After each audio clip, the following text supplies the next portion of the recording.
Won't you come and ride? I say we can spend some time all day. I've been on my grind today. Won't you come spend some time? But don't you be wasting my time. Don't you see me on my grind?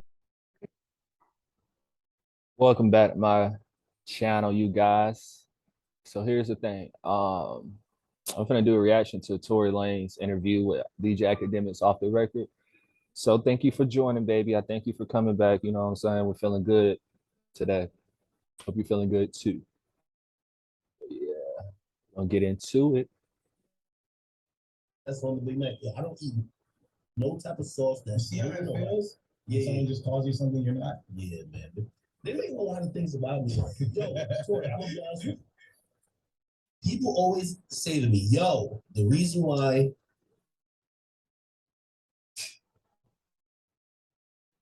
holy shit.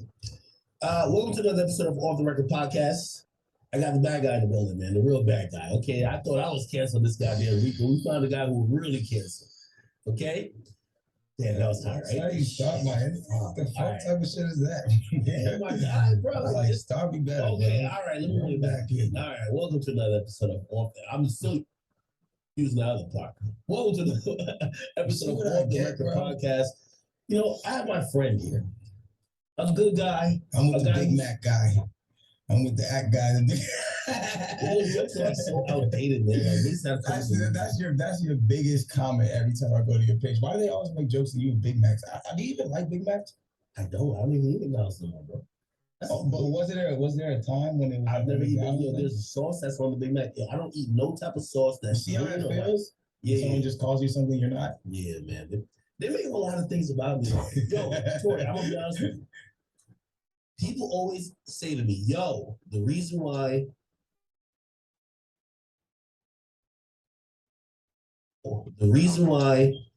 you sometimes go to bat for Tories because your Tories paying you the center. And I'm like, yo, listen, it takes, for me, I've understood being the odd one out.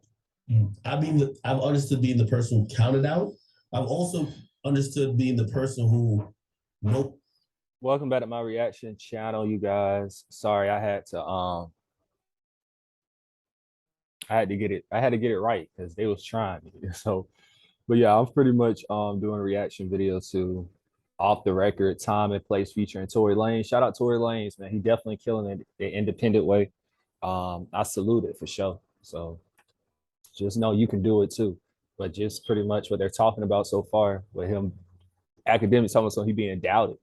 Bro, I'll be doubted every day, and I don't be giving a F. Like, you feel me? So, let's get into it. Nobody gave the benefit of the doubt. And also the person who everyone wanted to fail. And I never connected with you and your energy more than when I saw, I was like, well, the easy way to go is just, let's slam Tory. Like, yo, he's done. Get him out of here. Or give somebody a chance. Unfortunately, in music, we don't believe in redemption arcs. We don't believe in people making mistakes. We also don't believe in innocent until proven guilty. That sounds wild now. It's the culture. And that's where I've seen you been. You know, I've always enjoyed your music. And what the fuck? And for whatever reason, I don't know, man. It felt like everybody turned against you. And they almost made me feel like I'm in your camp because I want to still remain neutral. No, man. Me personally, I think just any great journalist, and this is just for any journalist that's listening, I think any great journalist is gonna tell two sides and not, sell the soul of their craft for a payment to continue to run the same side. If you're a real journalist, you're gonna tell two sides. You're gonna give you every piece of information that you obtain. with me, it just wasn't like that. And I don't hold it against any journalists. A lot of times when you get to these major corporations, whatever it is that you're, told to do is kind of what you got to do. So, I don't hold it against any journalists, but I would just say to all journalists, like, when you report, don't be biased to one thing for whatever reason. Just try your best to at least look at both sides so you can understand, and try to look as deep into the other side as you're looking into one side, Yeah. And I think that you were a person that decided to look into two sides. Yeah, and by the way, like, I take pride in that. People can say what they want about you, but you're a great journalist because at the end of the day, you don't miss anything. And that's the thing, you don't miss either side. And by the way, this is one of the people don't realize. Yeah, it'll be different if Akademiks, because he don't be on both sides. Now he will if he had problems with someone, he'll probably come at them a different type of energy, but he still puts both sides on the table. And then people be mad at him because he be friends with certain people, but it's like, bro, business and personal relationships is two different things. Like, I can choose not to fuck with you on some business shit, but I still fuck with you on some personal shit. Or I can choose to fuck with you on some personal shit, but I don't fuck with you on no business shit. Like, that's just my choice. You feel me? Or it can be both ways. Like, whatever I want to do. Man, it's been moments that I might have reported things that don't favor you. Yeah. And then I have reported things that do favor you. So I had a conversation with, actually, I don't call myself a journalist. I had a conversation with someone who do call themselves a journalist. And I remember it was a young woman who I definitely respect, but she was just like, yo, listen, why do we need to hear from him? And I was just like, what do you mean? It was just like, because I'm a person, because I'm a human being. Exactly. With thoughts and emotions that goes through exactly what you do. Mm-hmm. Do I not matter because of what someone said about me? Especially when you just went from liking me to not liking me all of a sudden. It's like, did I just become in your name overnight? I remember when you I believe it's the Daystar album. Yeah. Right? Amazing album. On the Daystar album, I remember you talked a lot about that. Just like, us lacking a lot of humanity and just not, we're looking for blood a little bit more. People just not, we're used to blog culture where, like, we just want to see, like, the storyline, like, okay, so this happened, now he's canceled, now he's losing this. But we really don't want to extend the opportunity to give somebody the benefit of the doubt, or even to be like, let's wait and see. I thought that was interesting because I won't necessarily say you called out blogs, but you definitely talked about how Black men are being treated and treated in the media. I want you to expound upon that, because these days, a lot of times, we're definitely quick to judgment. And, sometimes I feel like an asshole when I'm talking to a woman and they're like, oh, they think sometimes I don't, like, I hate women. If I'm like, well, let's see what it is. I had a whole argument. They're like, yo, listen, we don't have to wait till whatever happens. We can make the judgment now. And I'm like, is that fair? Yeah, that don't make sense. I mean, well, your answer is kind of like right there. It's like, of course, if somebody feels that way, then it's like, what do you say? They kind of already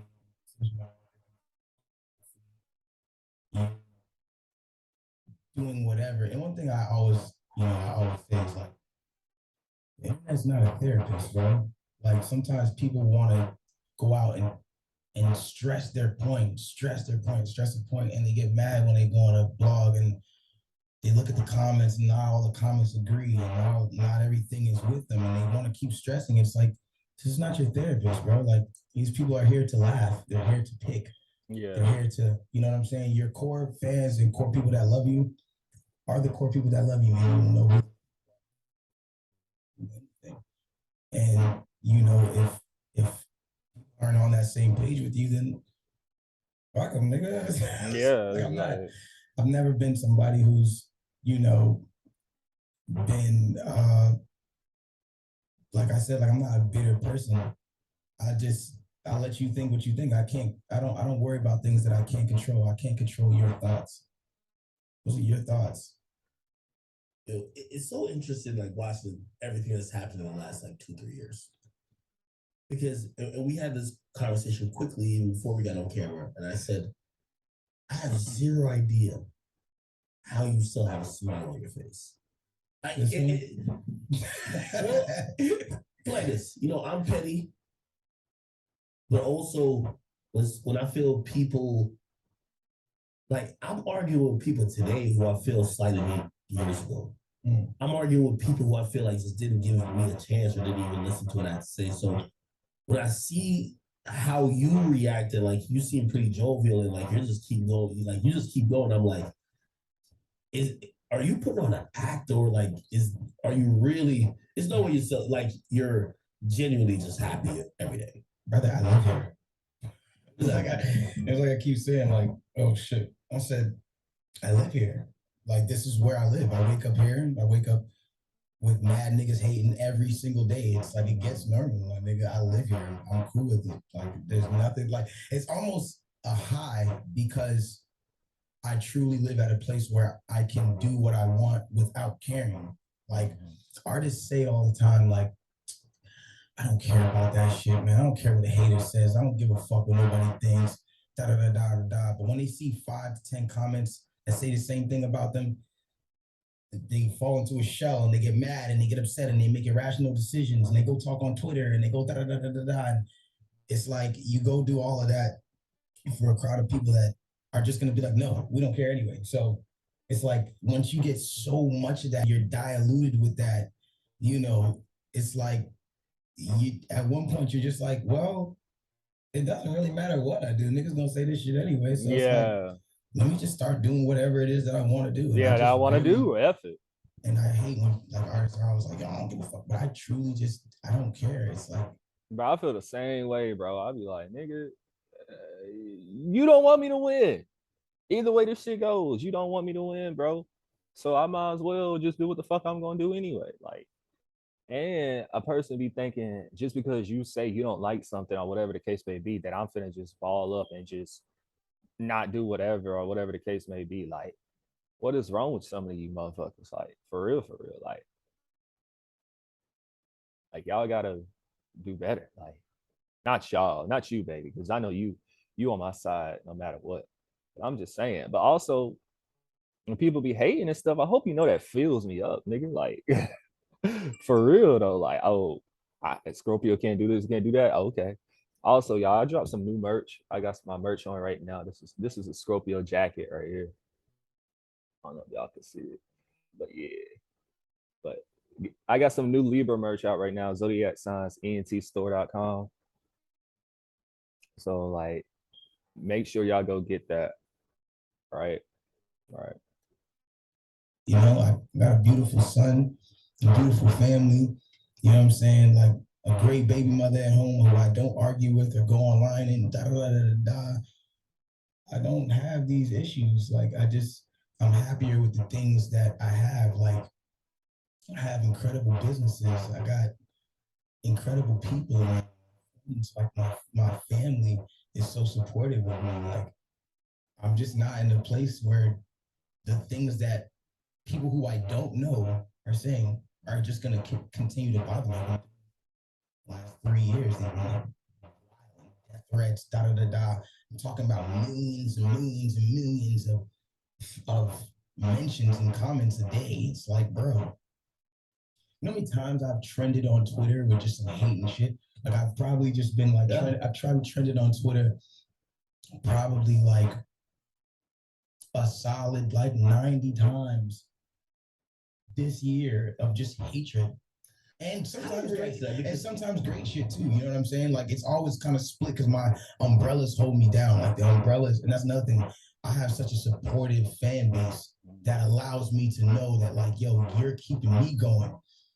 And that is like the inspiration that drives me. It's like, yo, niggas look at me like this kid he's so resilient, and when the hate is just not bothering him, so how could I be bothered with my situation that's not even close to as big as him?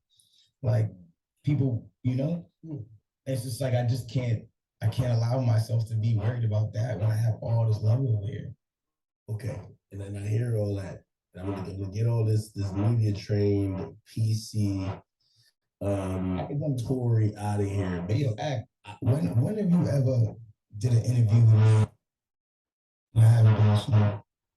Yeah, no. Always been him. No, you're right, but I've always been him. But you're a human, and that's how I am. No, you're a human. I'm also smoking a blunt. I'm chilling with Act. You're right. You're a human, and obviously certain things we won't get into because of obviously what's going on, and of course we're not here to fuck around. However, I worry about you mentally. And I wanted to like kind of get a gauge of how everything has affected you. Like, for example, you went from being I would say you saved, like hip hop content wise, you saved people during the quarantine. Yeah. Like you're on top of the world.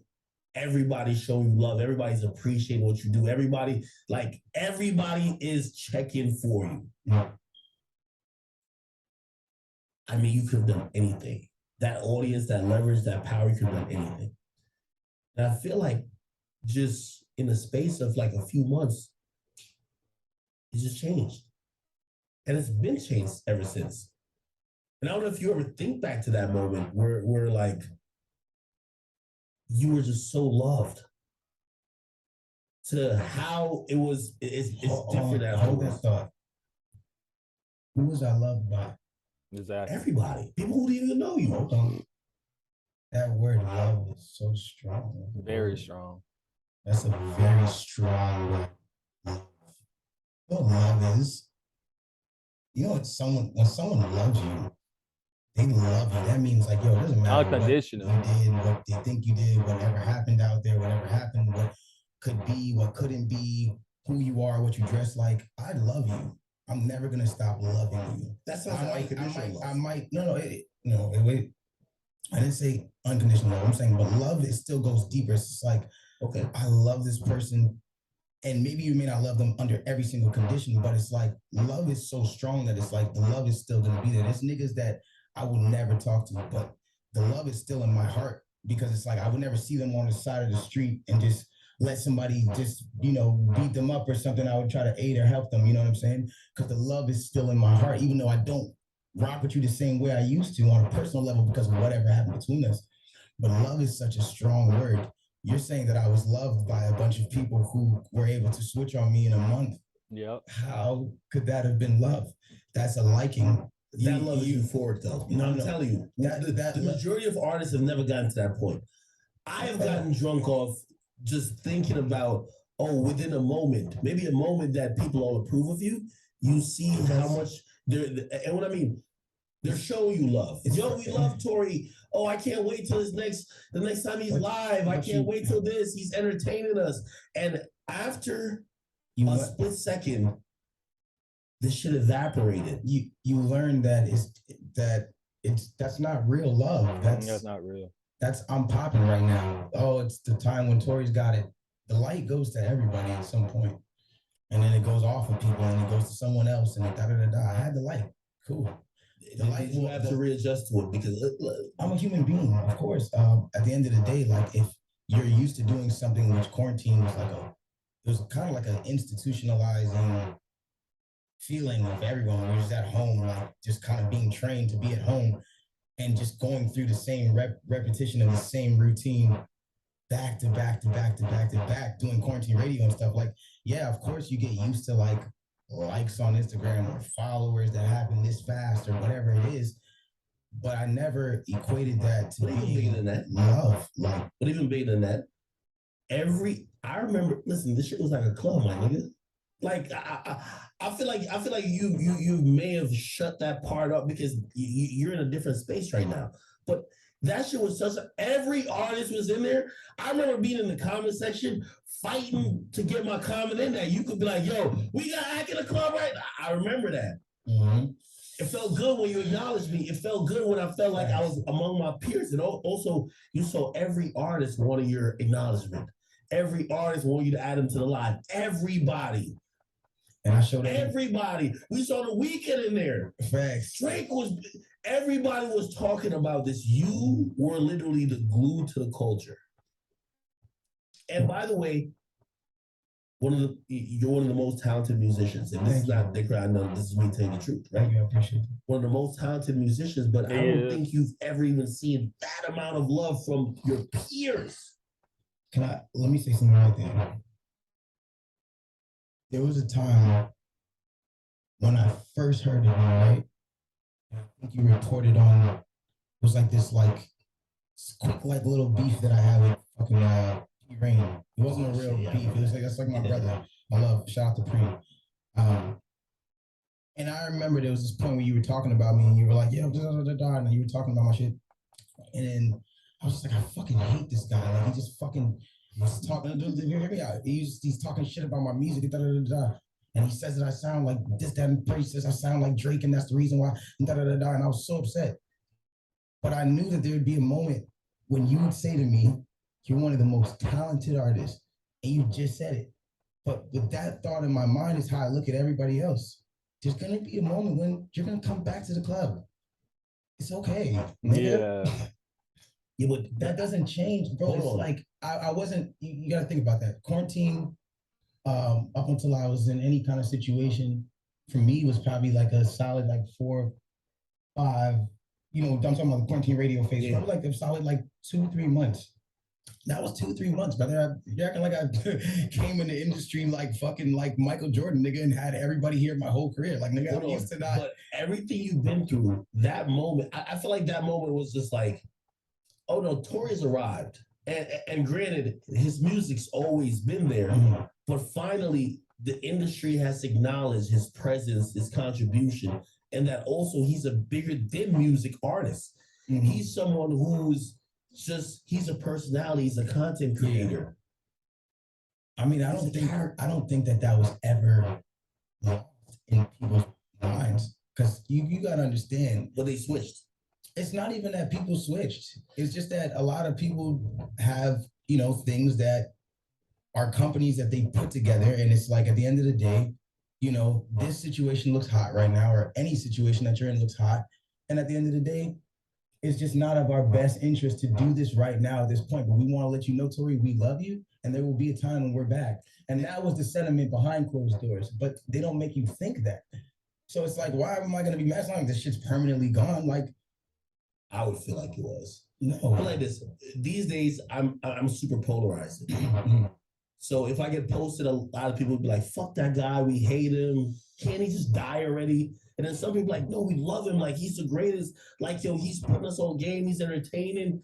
And I've never had that moment where I could cognizantly look out and be like, oh, everybody loves me. I feel like that was quarantine radio for you. And I think everybody wants to be loved. But I never wanted to be loved off of quarantine radio. It was something I did for fun that ended up being organically incredible because I was having fun. That's fine. I want you to love me off of what I'm great at. My personality, which is like why you love quarantine radio. I want you to love me off of what I'm great at, my music. One thing about this time that I can say, and I can say with my chest, is I've never had so much support. As much as I don't get like the machine support, I've never had so much support culturally from people.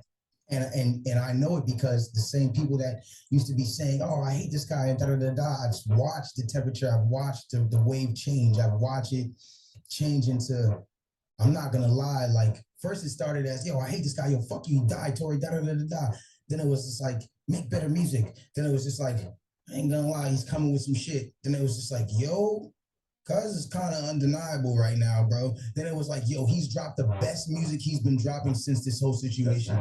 Then it was like, yo, my nigga, oh my gosh, he's just not giving a fucking dropping all types of shit. He's dropping so much music. He's feeding the audience. And then it became to be all this like, yo, I may not like the person, but I love the music. That's all I needed. I'm a musician. I make music.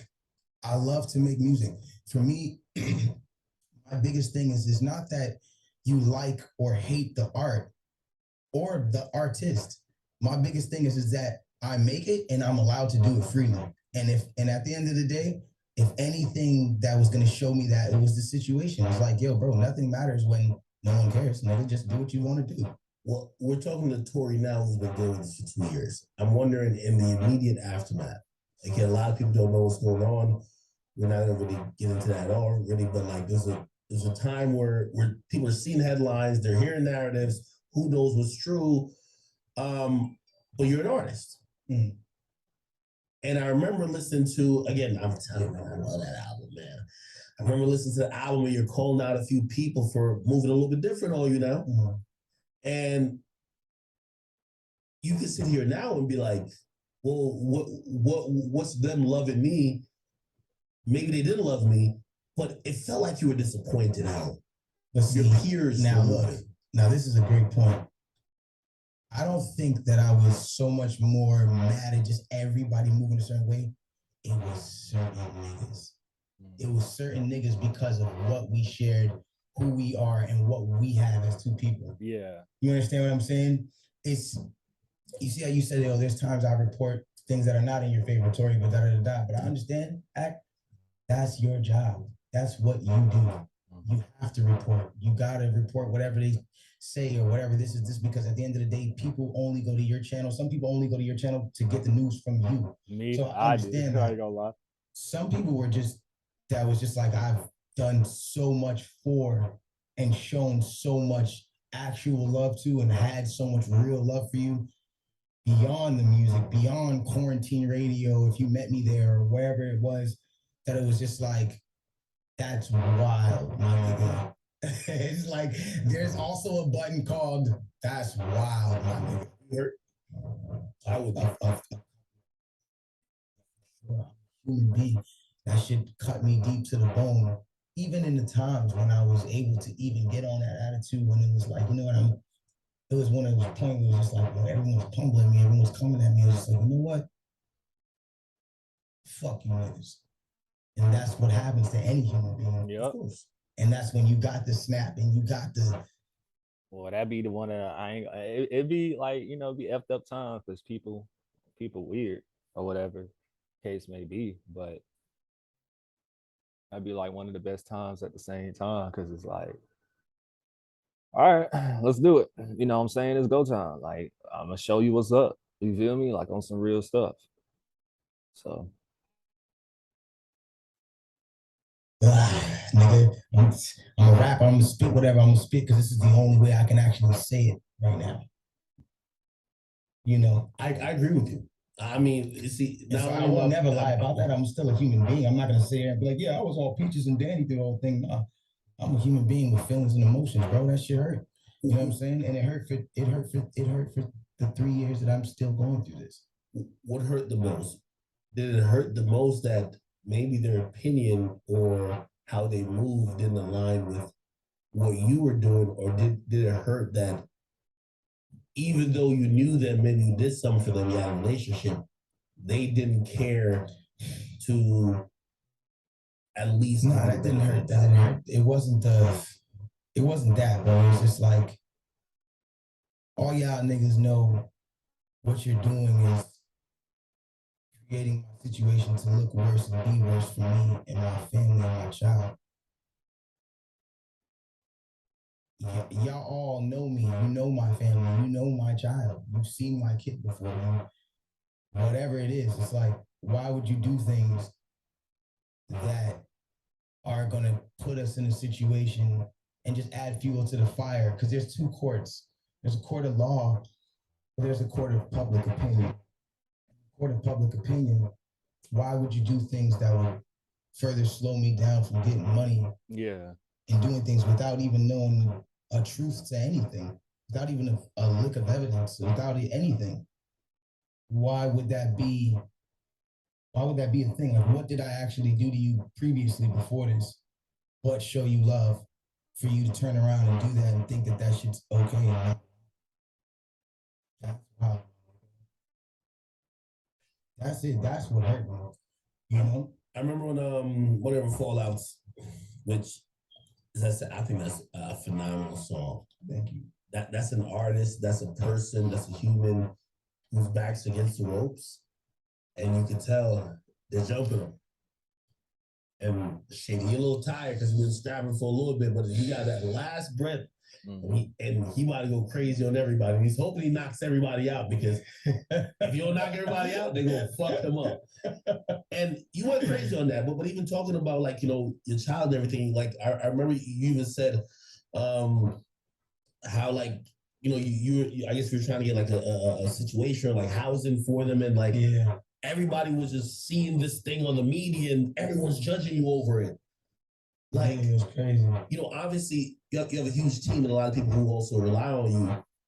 You gotta understand how big it got, to the point that, you know, I'm trying to move to another, and before the situation, I had already closed it, like pretty much closed something, and you got a landlord that's like watching this shit happen on the news and watching the days as it, you know, and then he goes and tells us like, yo, I'm not gonna do this. Like what if he goes to jail? That was like it. Like, what if he goes to jail? How's he gonna? Yeah, the landlord talks to, bro. That's how you know his landlord probably like not.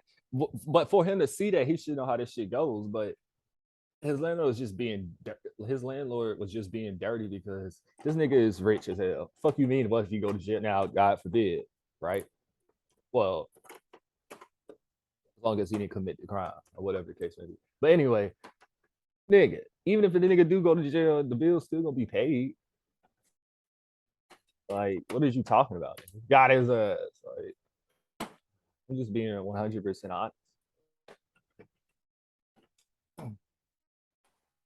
Crazy. Yeah, let's get back to it.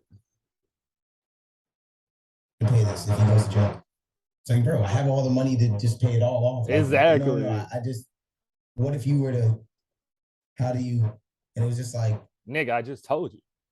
I don't understand how a personal view of somebody could be the reason why I'm not able to put my child in a house to my baby mother and give my baby mother roofing over her head. And how someone could look on and then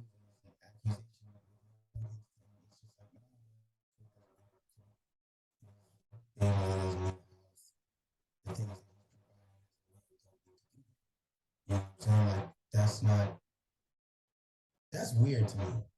You know what I'm saying? And so, like, when I'm seeing, going through the things that I'm going through personally, you gotta remember in my personal life, the same way things are being snatched from me in the industry, when things are being snatched from me in the personal realm, where it's like, well, shit, nigga, we don't know.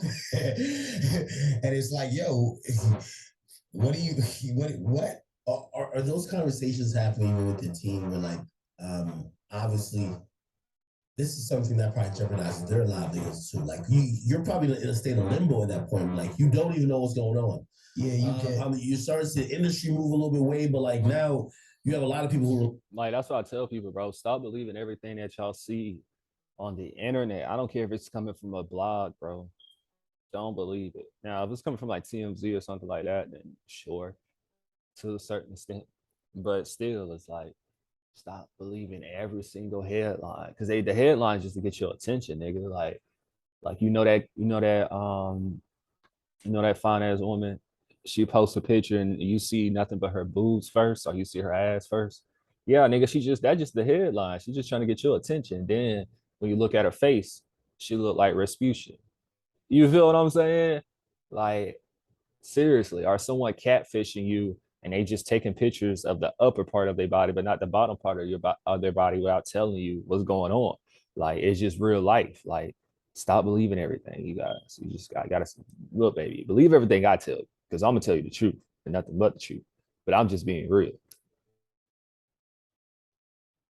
Because people look at stuff on the internet of an allegation or whatever the case may be and think that shit real. Like, no.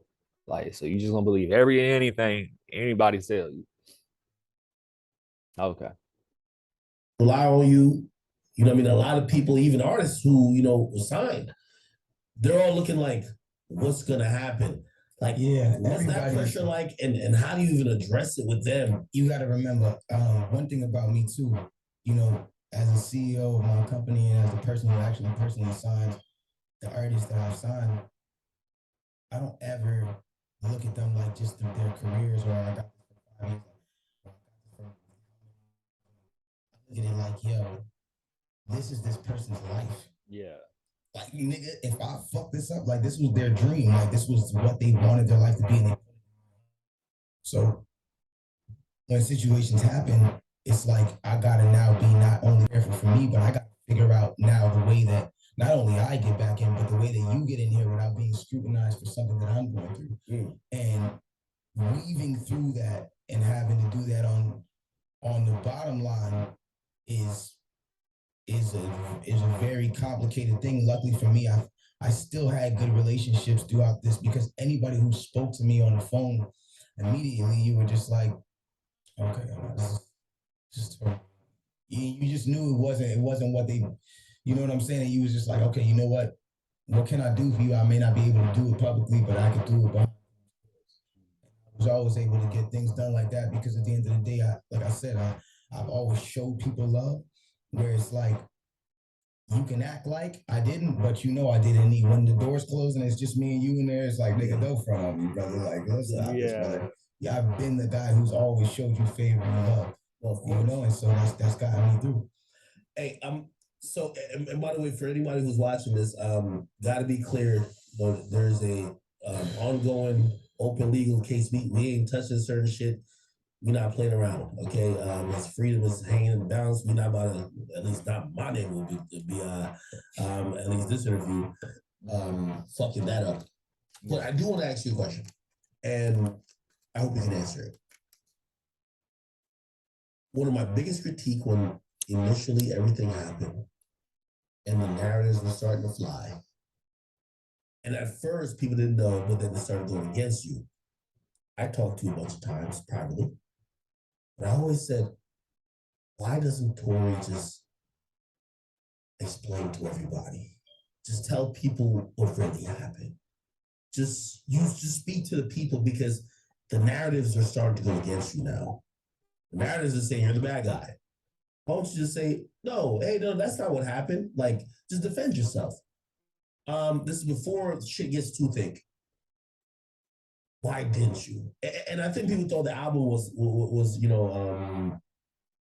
a bit of you doing that, where you're kind of like hinting towards certain things, but people wanted a direct explanation. I remember you went live a few times, and I even said, Tory, or you know what they're saying, just answer the fucking question. Just definitively say and clear whatever you need to clear to make sure people don't look at you a certain way.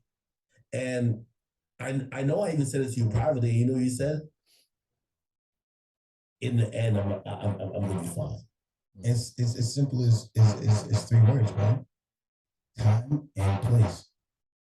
There's gonna be time. Yeah. But I do know this is not the time and place. The internet, like I said, is not a therapist. It doesn't matter what I say to those people online. Until it is in that black and white, it doesn't matter anyway. So there will be a time and a place. The difference between a lot of artists and me is they get so fed up with the nah and the screaming at them and like, you didn't, and the accusation or whatever it is that they're going through, that they feel the need to express themselves to people who do not know them. Exactly. There is a time and a place, brother. When for those people who I do not know and do not owe any explanation, will get an explanation. How do you have the patience? Like, how do you? I don't know. I've never been a patient guy. You know what I'm saying? But I will tell you this: I've always been a time and place guy, and that's why I said, like, even in my last interview, the narrative can be against me, but it's the narrative that's against me, and it's me, like you're saying, it's me not defending myself. In a lot of instances, in a lot of situations, what a lot of people don't realize is one thing connects to another. And when you start talking about one thing, people then connect it to something else.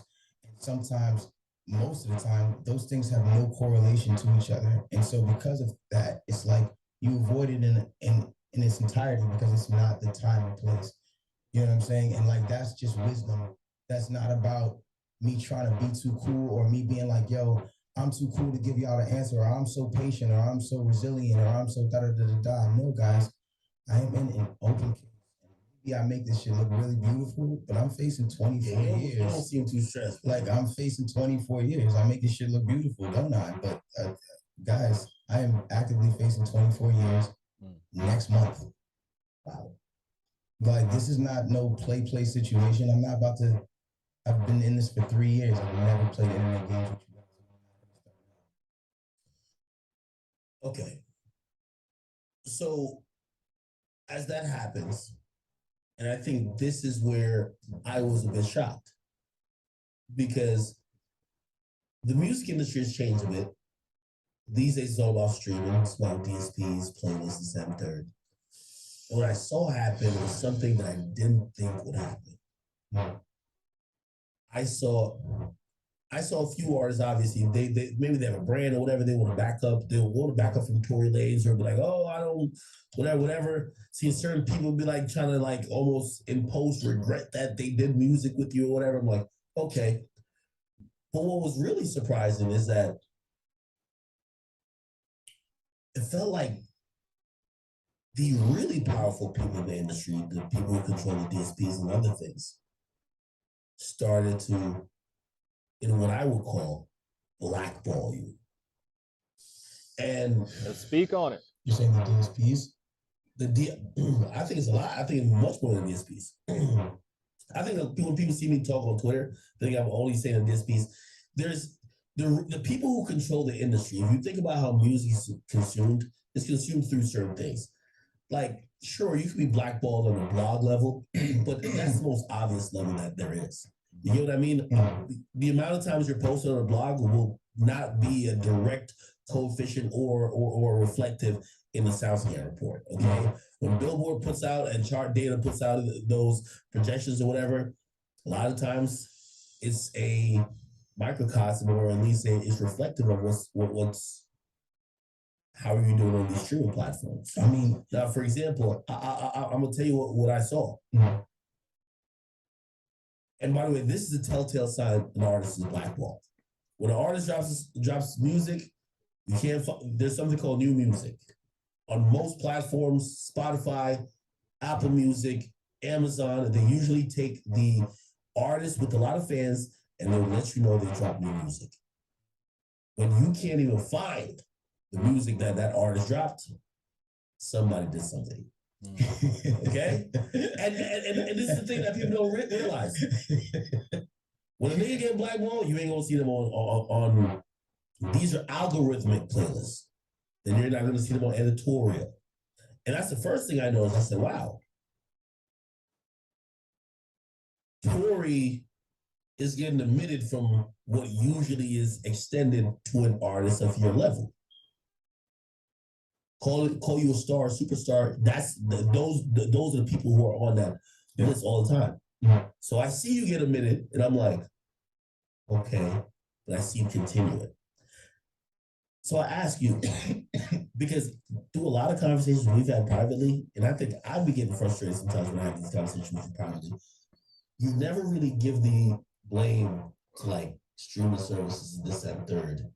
You usually just say, yo, I just gotta keep going hard. Yeah. But did you at least acknowledge when there was a shift with the industry with you? Like, especially like streaming services? How could I not? Everybody acknowledged that. I mean, it's like, you gotta think about it this way, like, it's a bittersweet thing.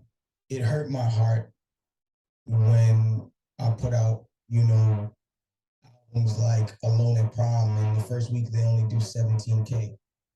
But it makes my heart fill with joy when I look back at that album and see that without any playlisting, it has 170 million streams on it. A couple months later, it's like,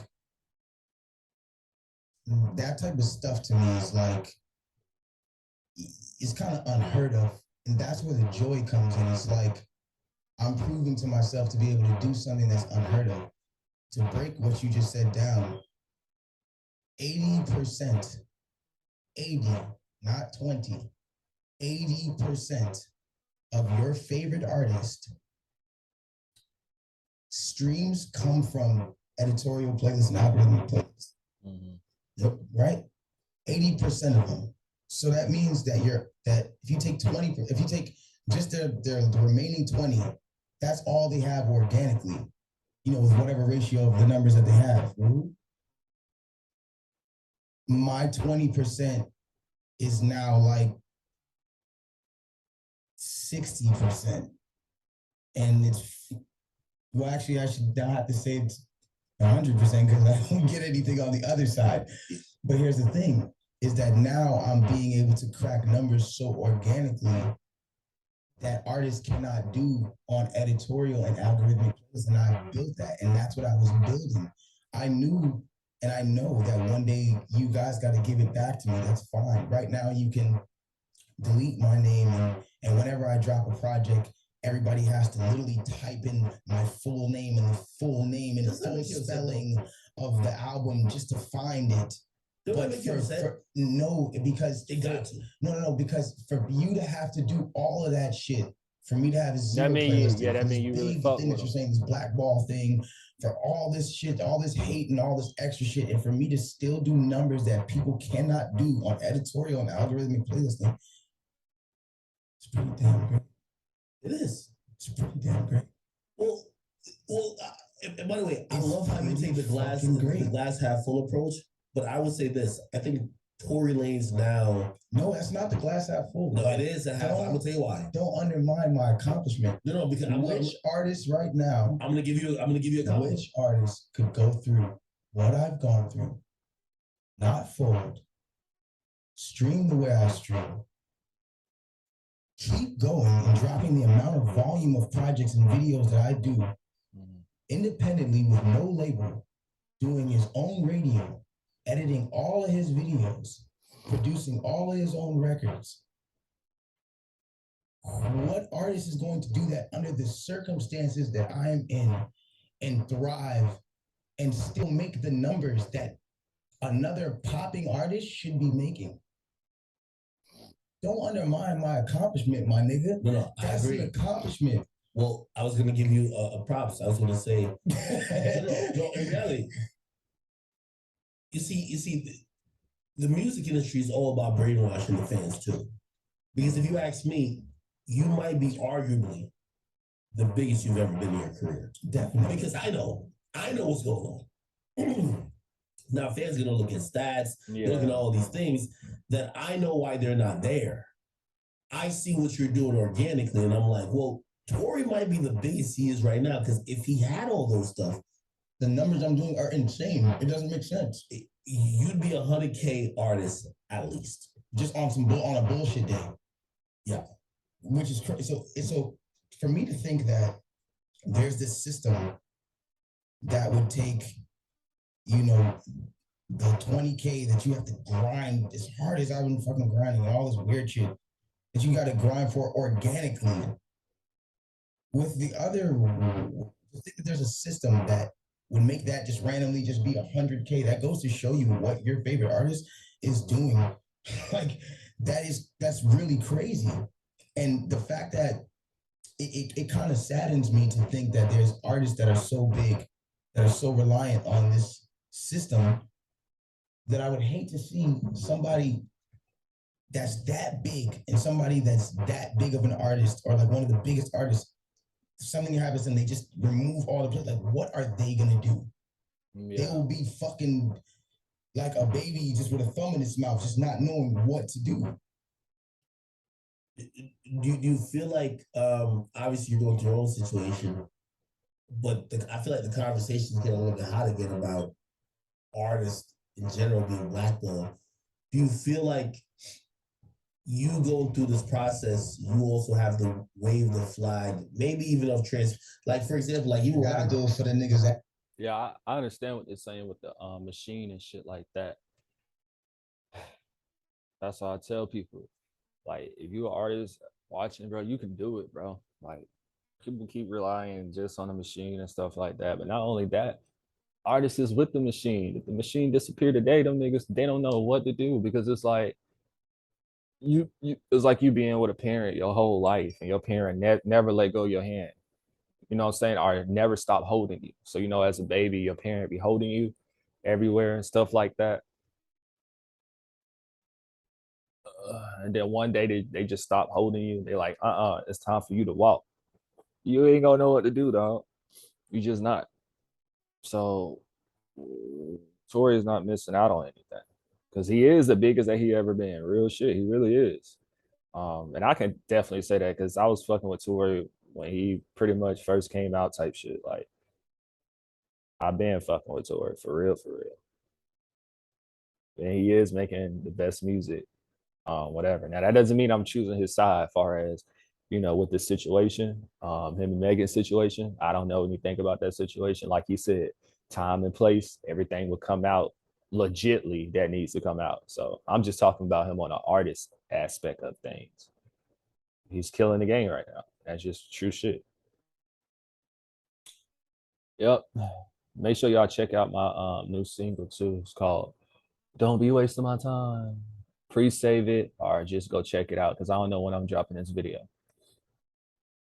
After me, dog. Yeah, you I gotta am do a the- nigga, dude. I'm literally. And the link will be in the description. The pre-save link or stream it will be in the description. Walking on the moon for you niggas. And at the end of the day, like, I'm gonna put the flag down at the end of this, but like, you gotta remember, bro, I had to walk on the moon for y'all niggas. And it's cool because it's like, luckily it was a nigga like me who every black man, I don't even know if I'm fully accurate on this, so I don't want to say it, but like, I feel like I am. Every black man that's gotten one of these situations is a fault. And it's kind of sad because it's like you don't see them after. And even the ones that stood tall, it's like they wash out. Like I'm on a different type of like mission, bro. Like my mission is telling you, like, yo, no matter what's going on, bro, no matter what they throw at you, you cannot be stopped. If you say I can't be stopped, yeah, I cannot be stopped, bro. Yeah. In my mind, nigga, I'm Mike, nigga. I'm James, nigga. I'm Jackson, boy. Nigga cannot stop me, dog. It doesn't, there's no stop sign on anything I want to do, my nigga. If I say, yo, tomorrow, bro, I'm gonna figure out, my nigga, how to fucking sell 1 million fucking albums and make people love me and make people really buy into 1 million albums of mine. Boom, NFT, my nigga. I cracked that code. Certain things I did, I walked on the moon, my nigga. So it's like, there's no, you can't take that from me.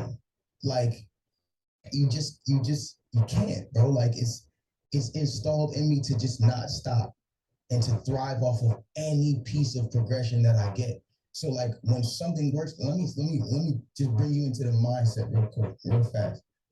When this happened, let me show you why I was able to have this mindset.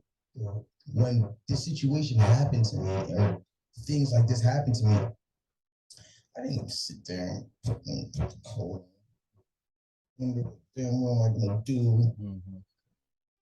I put myself in the mind of me as an artist that's first starting and doesn't have those things anyway. There was a time I didn't have them. I just replaced my mindset to be like, you know what? I'm a mixtape artist. I was like, yo, I'm a mixtape artist and I'm just trying to get on. And if I just keep going hard, niggas are gonna be like, yo, this is the new nigga. That's how I looked at it. And it was just like, that's exactly what happened. Niggas who never listened to me were like, yo, this kid is cold, my nigga. This is the nigga I'm now listening to.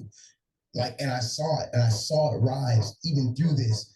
I saw more people notice me in places that it was just like, yo, what? The type of people that were noticing me, like old people, young people, just black, yellow, white, purple, didn't matter what color you was, like you were now noticing me in places that were like, whoa, this is uncommon for people to know me over here. I'm going through the grocery store and the common grocery shop is just like stopping me by, like, yo. And it's like, it showed me that I've gotten so much bigger. And that is, in this time, it's like, I'm now a new artist in my mind. So it's like, the stuff that y'all are saying, or like, not you, but like the stuff that people say, is like, it doesn't really make me feel bad. It's like, well, I'm a new artist anyway. So nigga, I'll drop fucking 5 mixtape on you niggas tomorrow, nigga. But yeah. Well, that's interesting to say that because the majority of hip hop that's not the case. I attribute it to your talent. Usually, what you usually see is that as artists go on in the industry, if you're in the industry for 5 years, you don't want to put in day one work. Artists usually use the time in the game to be the lubricant to be like, oh, I should do. Whoa, that was crazy. No, to be the lubricant. You high. He's also you high. He is high as hell. To be the lubricant in the condom of rap. No, not condom. That's where it went with my mind. It's like, what the fuck? That's that Playboy album getting. That's that play. We got to talk about that in a second too. That Playboy album. Yeah, it's fire. I like Playboy. Motherfuckers are gonna say, yo, if I've been in the game, I've seen artists. Like I could even call names, and I love calling names. I remember Wale. Wale put in 9 years in this game. But when Wale was dropping an album, Wale used to look at outlets and whatever else to be like, yo, y'all put in time. I'm expecting this because I'm someone who has a name. I'm someone who's an OG at this point. I'm looking for something that you should have awarded me because of what I've done. It's very hard. Like, think about it. When an artist, you start a new artist, they do 30 interviews. They'll go to Ohio to do interviews. They'll do every promo show. 5 years into the game, yo, I'm doing one interview and I'm dropping the same day. Fuck that. That's what happens. And I'm watching you and I'm like, yo, this dude's a little bit different because he's working like he never made it. You know, I always told you, I said, yo, I had the same convo with 6ix9ine. I said, bro, you gotta, now granted, 2 different talent levels, obviously. But I said, bro, yeah, you're getting this blackball shit too, but you gotta work. And I think he kind of looks at it like, I'm not a new artist no more. What the fuck? Like, yo, I drop whatever I want to drop. I see you, you're like, yo, all right, cool. I'm gonna hit him in the head with this one, with this one, with this one. Here's a tape, here's a tape, here's a tape, here's a few songs. I fuck you niggas up. I fuck y'all niggas up when it comes to the music shit. It's just like, and I don't mean like, oh, I'm gonna fuck y'all niggas up like I'm better than y'all. I mean like, I'll fuck y'all up. Like, cool. Like, you want to count me out for some shit that like, y'all, you don't want to hear my R&B shit? Cool. I'll make some Spanish shit. You don't want to hear my Spanish shit? Cool. I'll make some 80s shit. Oh, that's not talentless enough for you? I'll make some 90s shit. You want to take it back further than that? I'll go back to the 60s and make this Motown, nigga. You want to take me to motherfucking Africa? I will make Afro beats. You want to take me to French? I will learn French and I'll make a French album. You're not going to stop me. You're not. You can stop me over here. You can't stop me. That's how I feel. And I know I was talking with someone, they was talking about something. Oh, when you're doing music, you got to stay doing it one way. You got to stay in one pocket, one style. Then get the fuck up out of here. No, the fuck you don't, bro. And I'm a diverse artist. LilScorpioKing, you see the name. You feel what I'm saying? But yeah, you guys, I'm dropping ass in music. If you go listen to my music, search me on Spotify anywhere, LilScorpioKing. I have Afro beats. I rapped on Afro beats. I do R&B. I do hip hop. I do pop music. I don't give a fuck. Like, I don't care who accepts me and who don't accept me. Because at the end of the day, you know, I'm good. I'm talented, and I know what I can do. You know what I'm saying? So it's like, okay, if this crowd not fucking with me right now, cool. Let me do this. All right, y'all not feeling this? Okay, cool. I'm gonna switch to this. All right. So you did like that. Okay. Now that you went back and listen, okay, let me do this again. You feel me? Like, that's how I feel. Like, I'm not finna just stick to this one type of particular music or whatever the case may be. And if you ain't, you know what I'm saying? Like, no, you ain't finna tell me what to do. And that's what's wrong with these artists out here too, you guys. Like, some of these artists out here, especially the artists, because I'm an artist that's on the come up. You know, I'm an upcoming artist. So Tory is actually motivating me for real, to really, because I make ass of music, but I gotta put out way more music. I got a lot of stuff I gotta do, you guys. So I really need y'all support, right? And that's why I be putting out stuff and I'll be doing stuff because I don't care about the view count. I don't care about this. I don't care about that because you know why? Everything is gonna come together. Everything is gonna happen. You know what I'm saying, baby? Everything's gonna happen. So that's why I be really doing what I need to be doing. You feel me? So You can't stop me over here. And you can't stop what you cannot see. And you niggas cannot see me because you don't know what I'm gonna do next. Exactly. It's too unpredictable for you niggas. And that's why it's fun to me. Because it's like, okay, you know what? Now's not a time when I have to worry about my first week sales. I don't gotta worry about that. All right, yeah, niggas not gonna playlist me. I'm not gonna get high numbers. Cool, boom. But they're gonna love whatever this is because it's gonna organically grow now. So hold on. All I have to do at this point is worry about one thing: diversifying the music so that it never gets repetitive, and still feeding people with enough meat that's still classic enough for them to make sure that it's like, yo, I'm getting the ounce of Tory Lanez that I need from every project.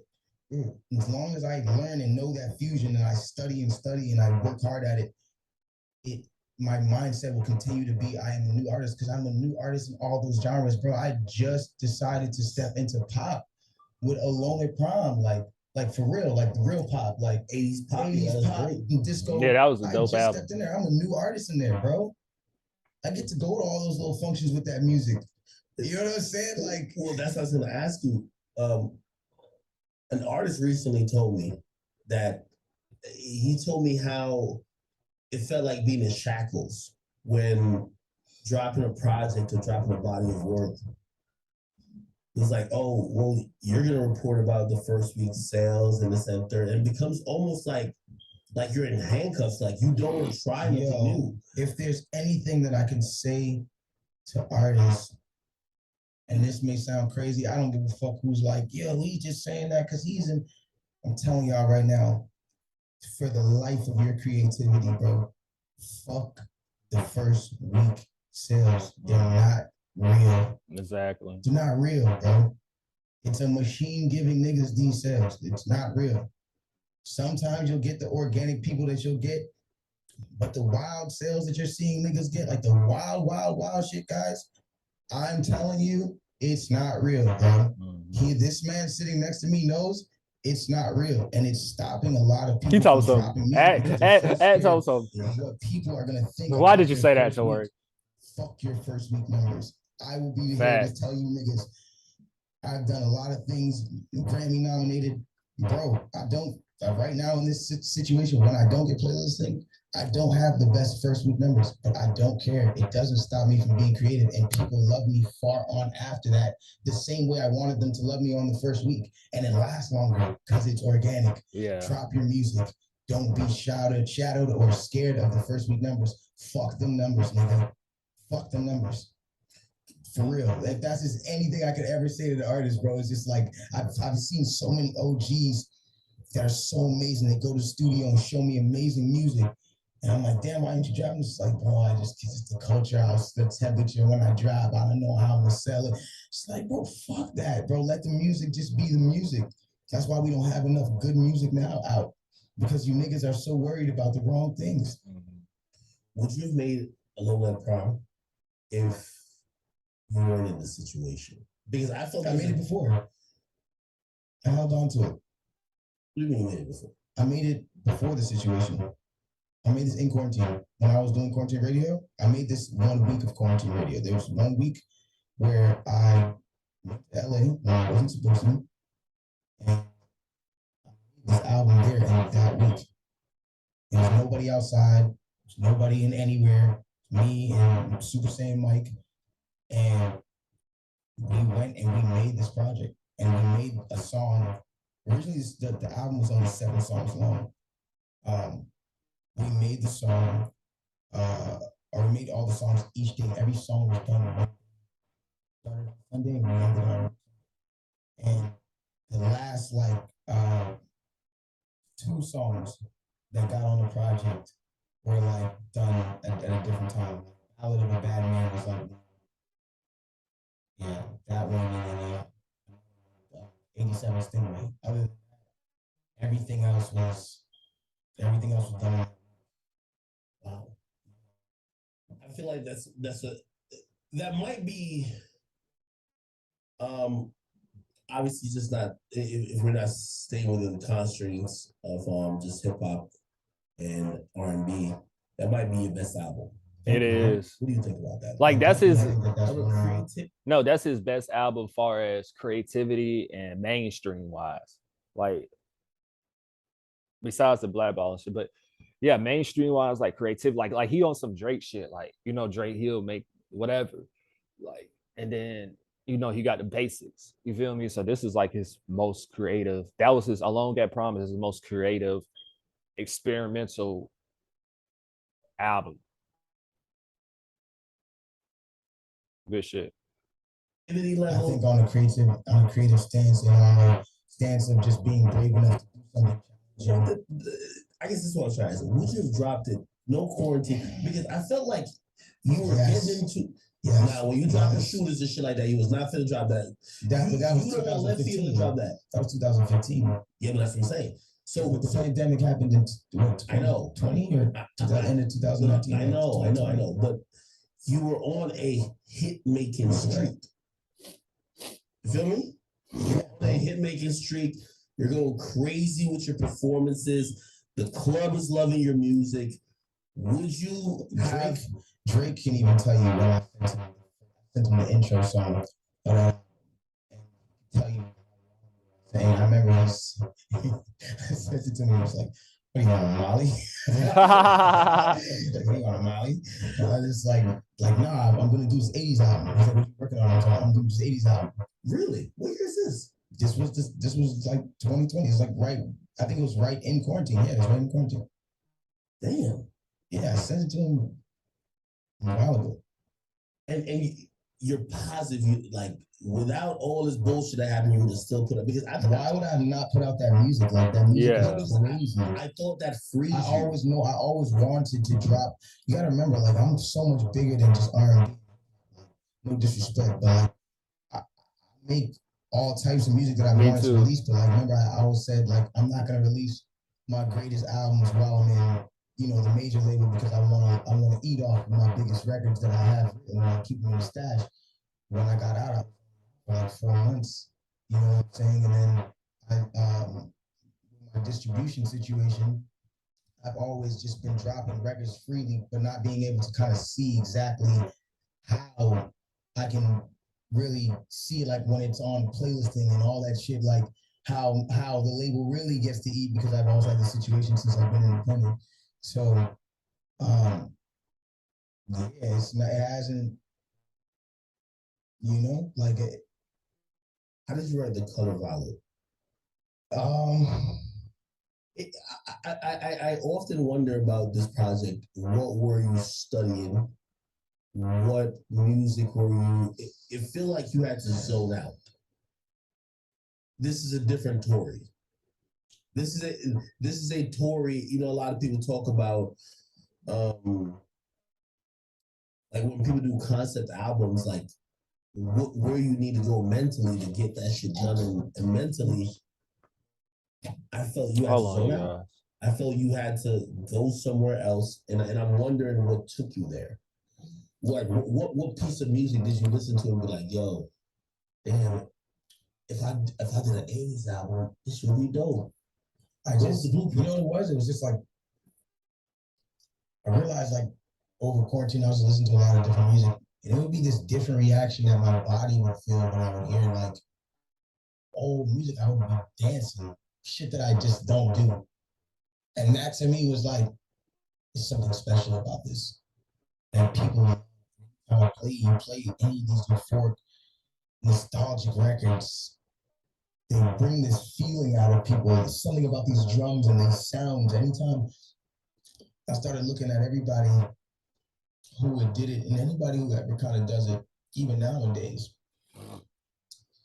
the Weeknd records, Blinding Lights, Doja Cat, I remember she had a #1 for an 80s sounding record. So many people have kind of sprinkled these records, like one or two of those sounds on their albums. But no one ever was like, yo, full on, you know what I'm saying? And like even The Weeknd, to me, like he was one of the first people, and I'm never gonna not give him his flowers because he was definitely somebody who I looked at and was like, yo, that's dope that there is somebody who's dabbling a little bit more into like this side.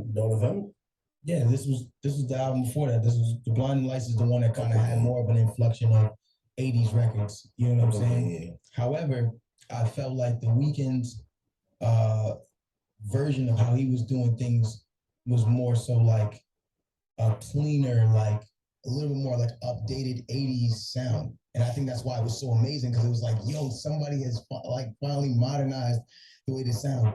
I just wanted to make something and see if I could possibly make it to authentically just sound just like that. Alone the Promise way better than Dollar Sign. I ain't gonna lie to you. I mean, it's everybody got an opinion. I love, Man, you know, I think that you see the reaction. I'm gonna be like this. The Weekend alone, I mean not alone. Don FM, sonically, Don FM is so amazing because I heard Don FM, bro. And when people was like, now shout out to Gunna because Gunna did beat him, right? Which is cool. Um, but Don FM was actually an amazing album. Now, Tory and The Weeknd, they're both amazing artists, right?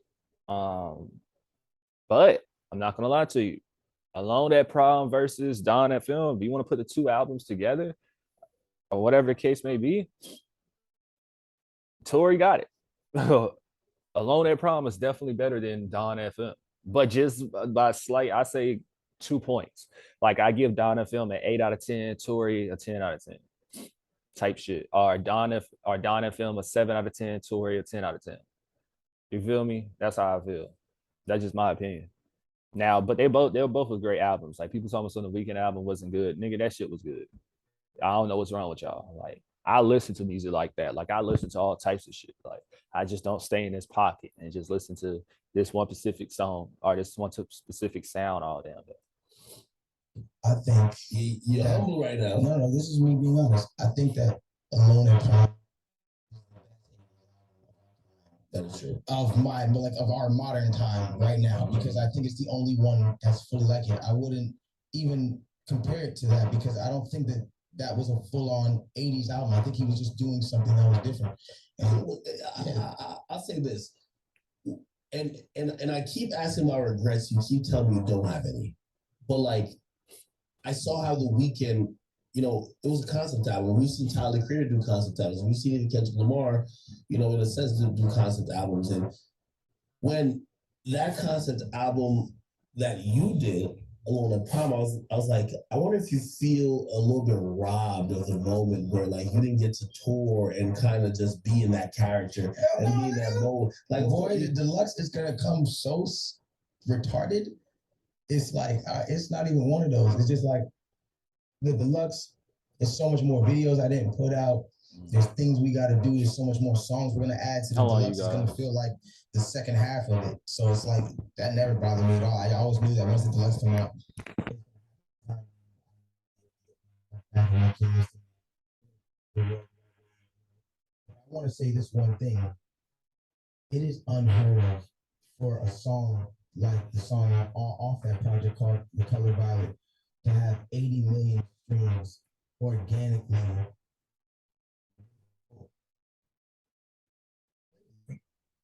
That is insane. Like, you know what I'm saying? And like, for me, it's like that spoke to that type of music. And like, just the fact that, yo, if you try something new and you don't try to stick in this box, people don't fuck with it as long as you fuck with it. But you gotta genuinely love it and want to do it. Yeah, I heard you. So when you were on the Breakfast Club, I guess they were talking to you when they asked you about possibly getting back on a major, and I thought that at many times too. I was like, well, you know, it's easier to blackball or it's easier to not show someone love when they're not on a major. But when you're on a major and the major has incentive to try to make sure you're getting these opportunities, maybe that could kind of like, you know, push the envelope a little bit to kind of like get some of these things started. You know what I mean? Get some of these people inclusion and shit. Did that ever cross your mind? Because the majors? Yeah, just like, again, remember, you go independent and then all this shit happens, right? No, because right before I was independent, I still got playlists. And like, one thing we're not going to take away from Spotify and Apple, and then they're not just influenced by, you know, playlist something that's hot and at least can get to them. As long as it can get to them through the right hands, it doesn't got to be in a major label in order to get that playlist. And I was getting that playlist in independently. Yeah, all that. So that's not it, y'all. I'm trying to remember who that we did the right at that time. Was it right after Broken Minute? Broken Minute was independent, right? No, Broken Minute was like the last one we did, and then we did Temperatures Rising, Staccato. I only got to do like 3 songs. You know what I'm saying? But those songs, right? Yeah, those songs all got playlisted, like had me playlisted. Shout out to Steph when we did that. Can also do that too. Me and we had a conversation that was very I've always said like my industry knowledge, and also I love talking to artists about what's really going on business wise, because a lot of times we're consumed with art so much that we forget that the music business is what dictates all what's going on, the business of music.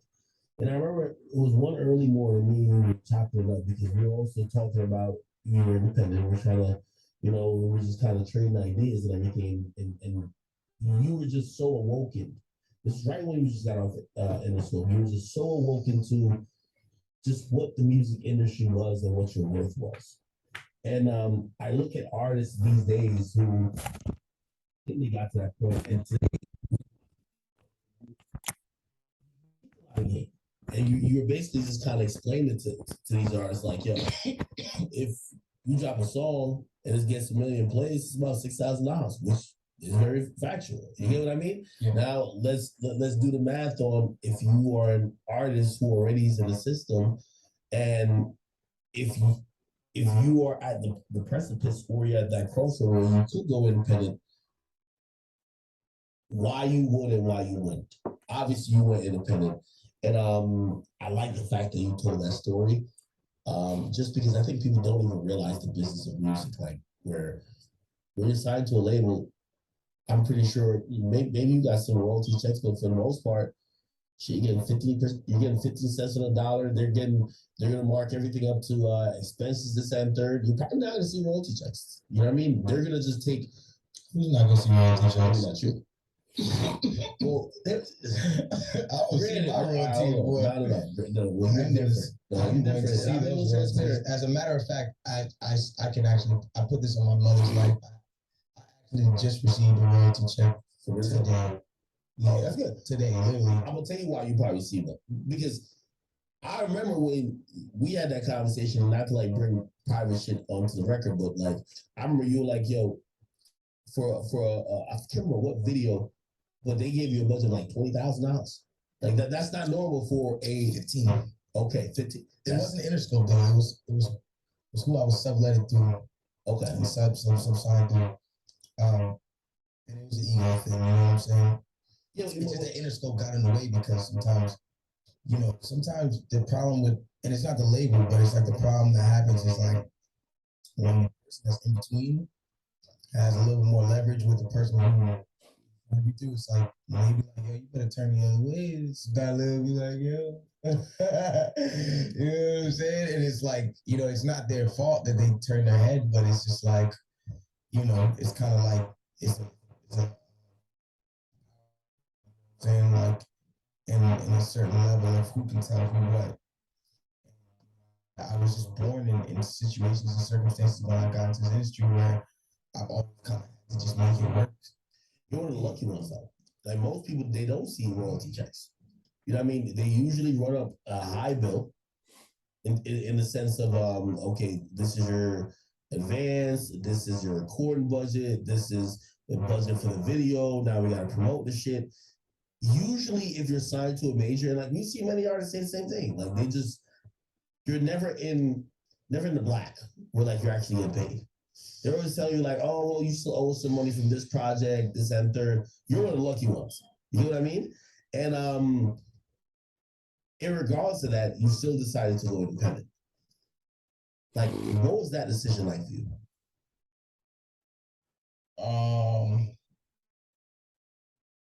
To be honest with you,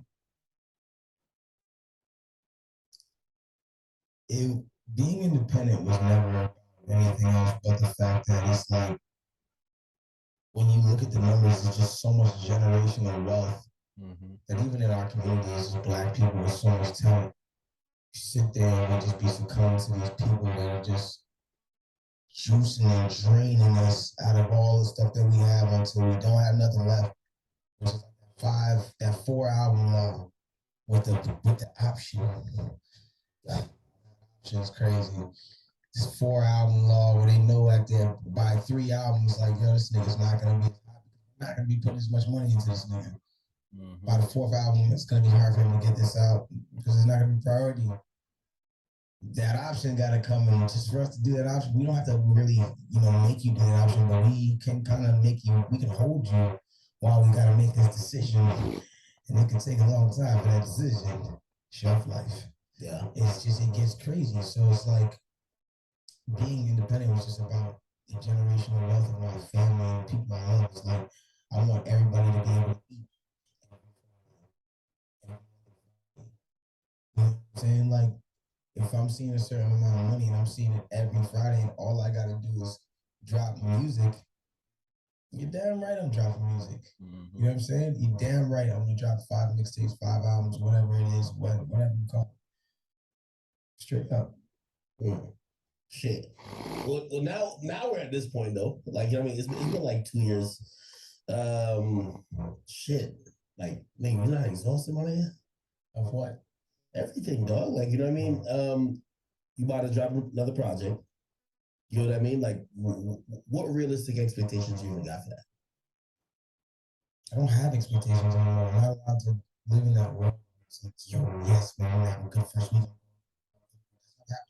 It's okay. Work records like, you know what I'm saying? It's all right, whatever. You used to work records like, okay, this is a single. Okay, I'm gonna put some money behind this because now it's pretty much you, really, right? Like, you know what I mean? You have a partner or so, whatever. But now it's me, bro. I manage myself. I have a great team. I have a badass PLA, best in the game. You know what I'm saying? Best in the game. You know what I'm saying?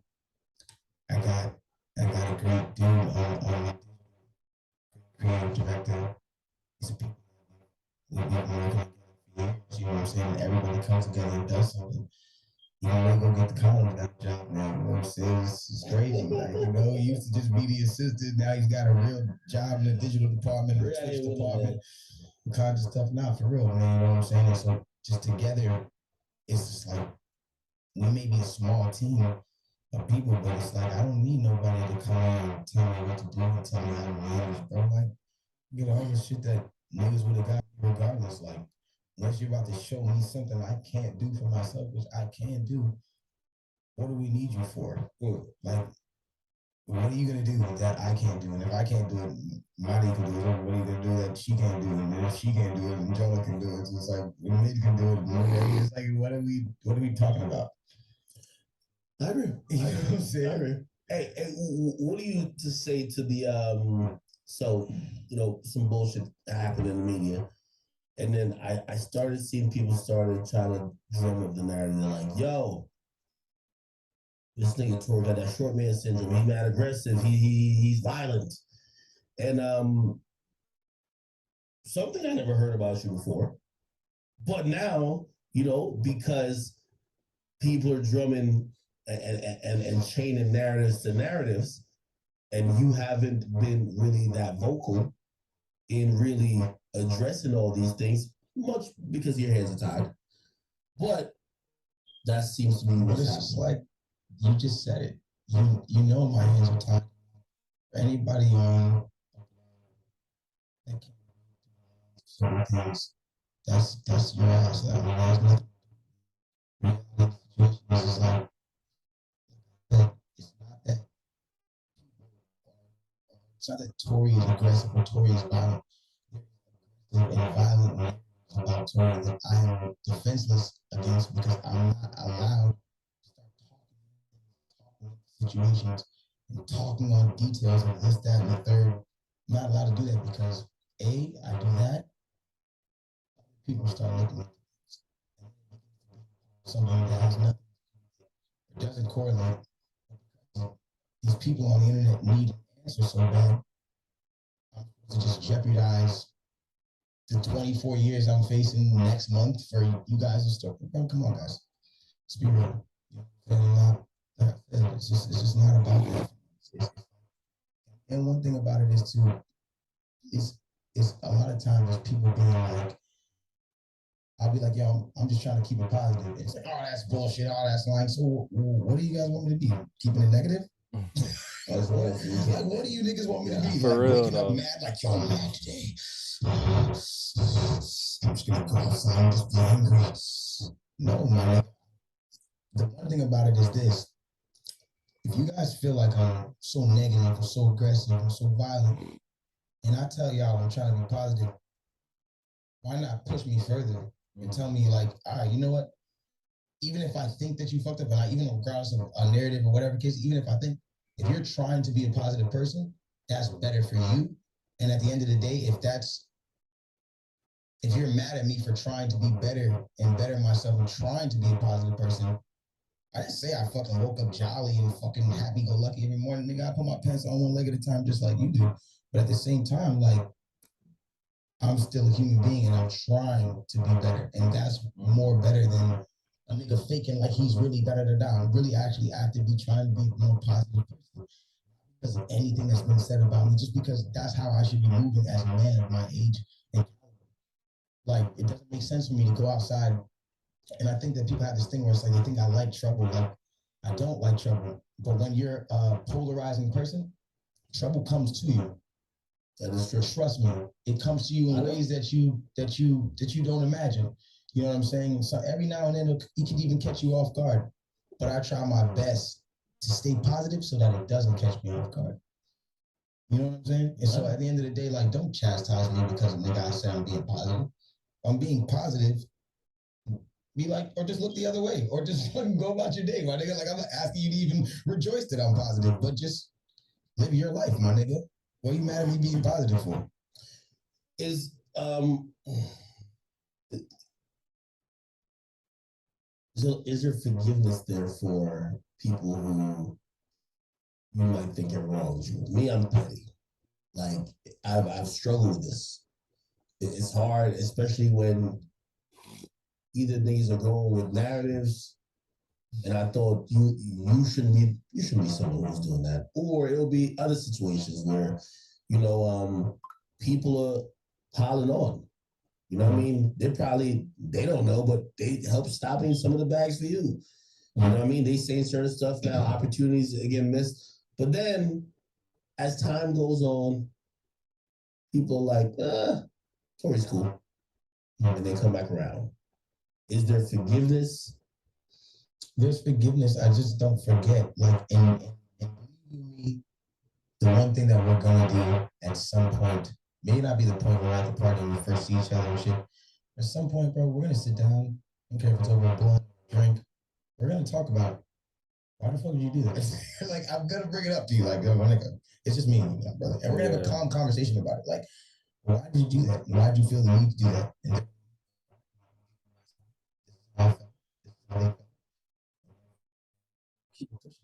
Because at the end of the day, man, 85,000 things about it. You get this money. You are gonna get this money. And I'm never gonna stop that door of us. A nigga could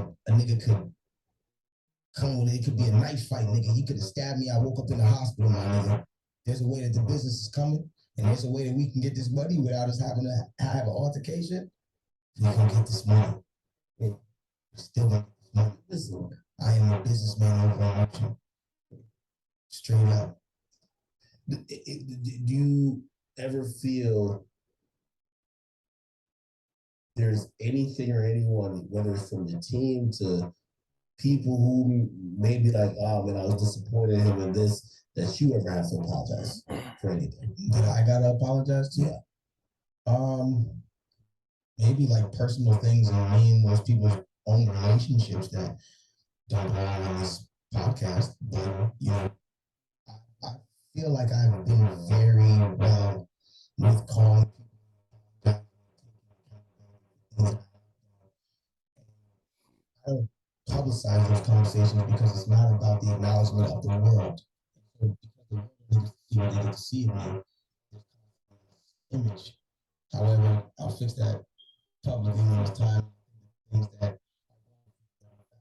so regardless, like that will have its own. But like I said, it just just like to shit is just it's just done at this point. You know? Have you thought about what if things don't go your way? I feel like you're constantly waiting to get to the end. You know what I mean? The end, just figuring out everything for people to know what. I don't think that. You don't think that. Sense. You are you? I ain't gonna lie. If I was you, I'd be shook. Like your fate is held in the hands of people like that might not understand you. My fate is held in the hands of God. My boy. No. This is what you gotta understand. Me and God, we got our own thing going on. I'm not in this situation because I'm in this situation. I'm in this situation because in my own personal life, I was moving very fast. And God said, nigga, I'm gonna sit you down to show you some things that you need to learn before you get to this next level. You saw what was about to happen when you quarantine. I was about to go to that level, man. True. Before I get to walk through that door with all the talents and all the ways that I can be swayed, God needed to sit me down and to show me some things. And anybody who's had that, Bro, that's so true. Like, because I'll be thankful about certain things, bro. Because y'all look, I started making music 5 years ago. Well, serious. I started taking seriously 5 years ago. And on this journey, I just been learning a lot. And it's still stuff, that I still need to get over, get through, et cetera, learn. So I just be thankful because when I look at things, I'm like, okay, I need to get this together before Zoom. You know what I'm saying? Like, you don't want to, like, I understand, you want to be popping and all that so bad, but you gotta look back sometimes and like chill. You know what I'm saying? Because certain stuff you might not be ready for, and that's okay. So I'd be straight, honestly. Like, I wanna not know every single thing, but I wanna know enough, and I wanna know how to control enough things. I wanna know, et cetera, before this shit really takes off. Now that doesn't mean you don't go support me. That doesn't mean don't go check out my music. You feel me? I watch my videos or whatever the case, whatever I'm doing. I'm just saying, like, this is just on some personal stuff. I'm talking about myself. So once, once you're ready, you're ready. So everything that you want to happen in your life, as far as good goals, etc., it's gonna happen. It's gonna happen when it's supposed to. Um, it's gonna happen when it's supposed to happen. You know what I'm saying? Whatever that means. Yeah, let's get back into it. that tribulation, that trial in their life, you know what I'm going through. And at the end of the day, it's far deeper than what you guys are able to see. Like, I'm moving this realm. That's not me. My realm is what I got with God. And I already know what he's spoken about. I already know what we got going on. And as long as that's that, I can stay like this and be chilling, cool, calm, collected. Because he knows. Niggas can lie on the internet. They can lie, they can lie. The one person who knows it all is the man upstairs, man. You can't lie to him, dog. Do you feel like so? This is how I view shit, right? On my page, they love it, and a lot of people they either empathize with you or they're like, hey, listen, from everything we see, like this guy's not only talented, but he's innocent. I look on the shade of him. They fucking hate you. It depends on post. Give me this week sometimes. They love me. And it really is like what you're looking at. It's right. Like sometimes like you see something wild and you're like, and I do this too. We all do this. Like I go on the comments to see the wildest comment. There's even a thing and there's a culture of people who don't even care about what's going on that just want the most liked comment. you're going on a place that's called the Shade. This is a room where we throw shade. That's what made the room fun and entertaining in the first place. Yeah, shout out to Angie.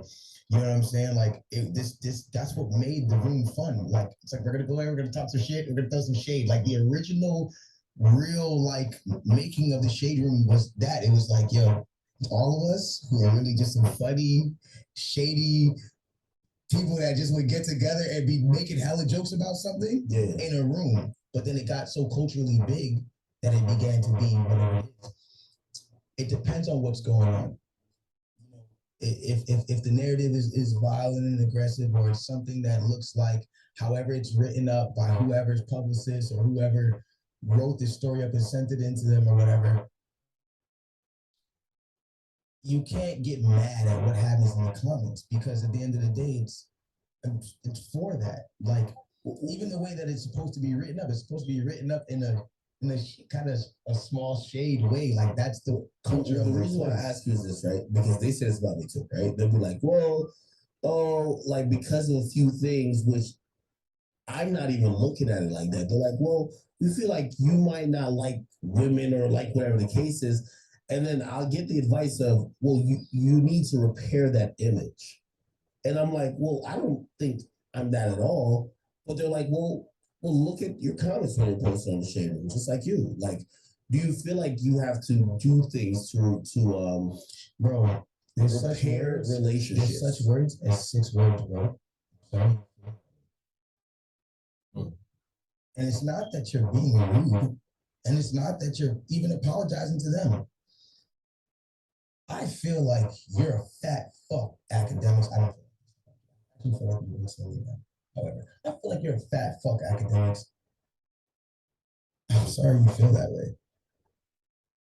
I'm sorry that you in your mind have come to some calculation that you feel like I'm a fat fuck. I'm sorry you feel that way. That doesn't, what does that do to me? Like, I feel like you should do this. Well, I know what I feel like, and I go to sleep at night, and so I'm gonna do what's right for me. Whatever you feel like I should do, sometimes might be right, and I should be able to take heed to those things that are right and be able to pick those things out. But if you're telling me something that I do feel like is going against my moral and grain, just because I'm getting a bunch of this from you guys, if something in my heart is making me feel like I don't feel this way, that's not going to sway me. I am going to be cognizant and understanding to why people could feel this way. And if I don't agree, then it goes back to those 6 words. Well, I'm sorry you feel that way. Mm-hmm. That's a very mature way of looking at things. Grow up, nigga. I'm 30 years old. Shit, I'm gonna be honest. A lot of people live life trying to get people to get on their side. Like just do more. Like, for example, oh, okay, oh, y'all like my shoes? All right, cool. I won't wear it again. Oh, cool. Y'all don't like this about me? I'm gonna change myself to hopefully please y'all. Like, I ain't doing all that. At first, when I got in the game, I wanted to try to mold myself to be in favor of people. And it took me a while to understand there's nothing you could do for some people. They're always going to feel the way they do. Facts. I mean, you that's gotta facts, understand, man. Like, this is a world of free opinion and free world and free judgment. And, you know, your Fifth Amendment to feel how you want and say what you want. It's your, you know, or it does your right, you know, to talk and have your freedom of speech or whatever it is. But it's like at the end of the day, it's an opinionated world. Get over it. And you know, the internet is the most opinionated thing that we can have. It's like this is a place where something happens and a bunch of people are gonna have their opinion. Why are you so upset that everyone doesn't think like you? Niggas weren't raised like you, dog. They don't have the same morals, they don't have the same outlook.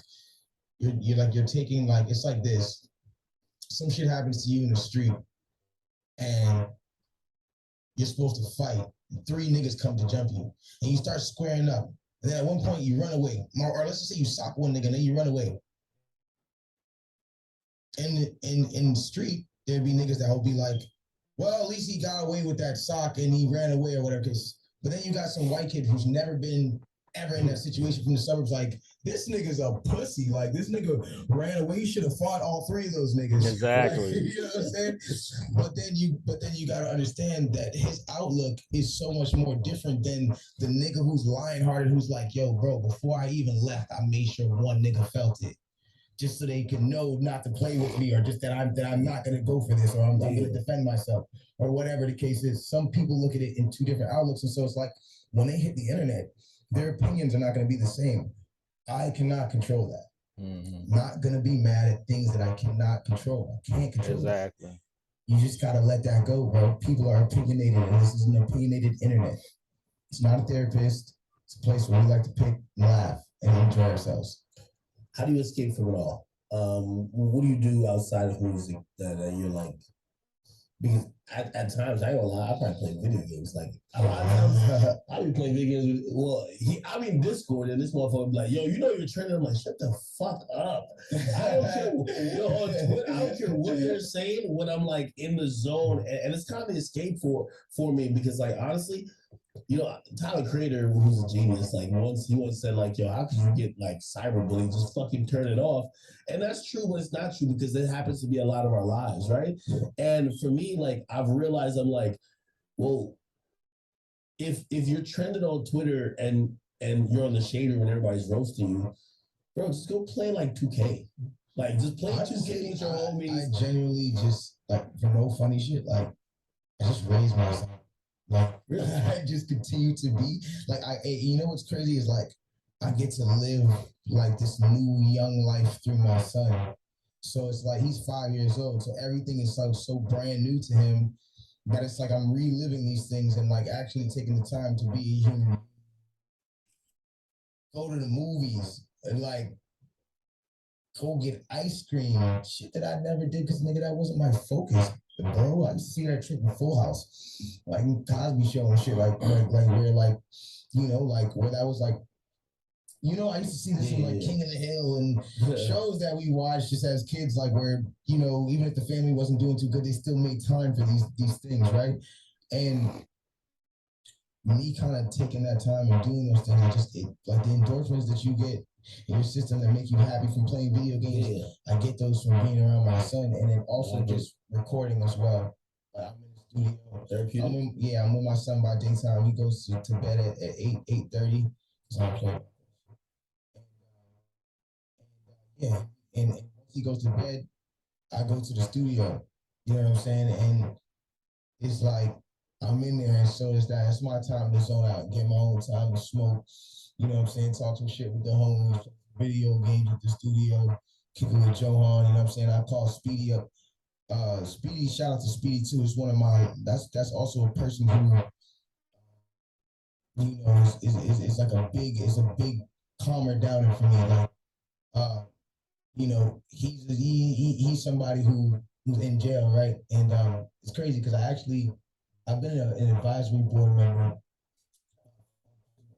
reform, on a company called Unite the People for the last 5 years. And Speedy was the reason why I joined that because I've been trying to get him out of jail.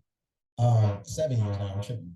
It was like 2015, I think he went in 2016 or whatever. But when he went to jail, I found out that there was like, you know, prison reform. I started understanding everything about like just people going to jail and all that type of shit.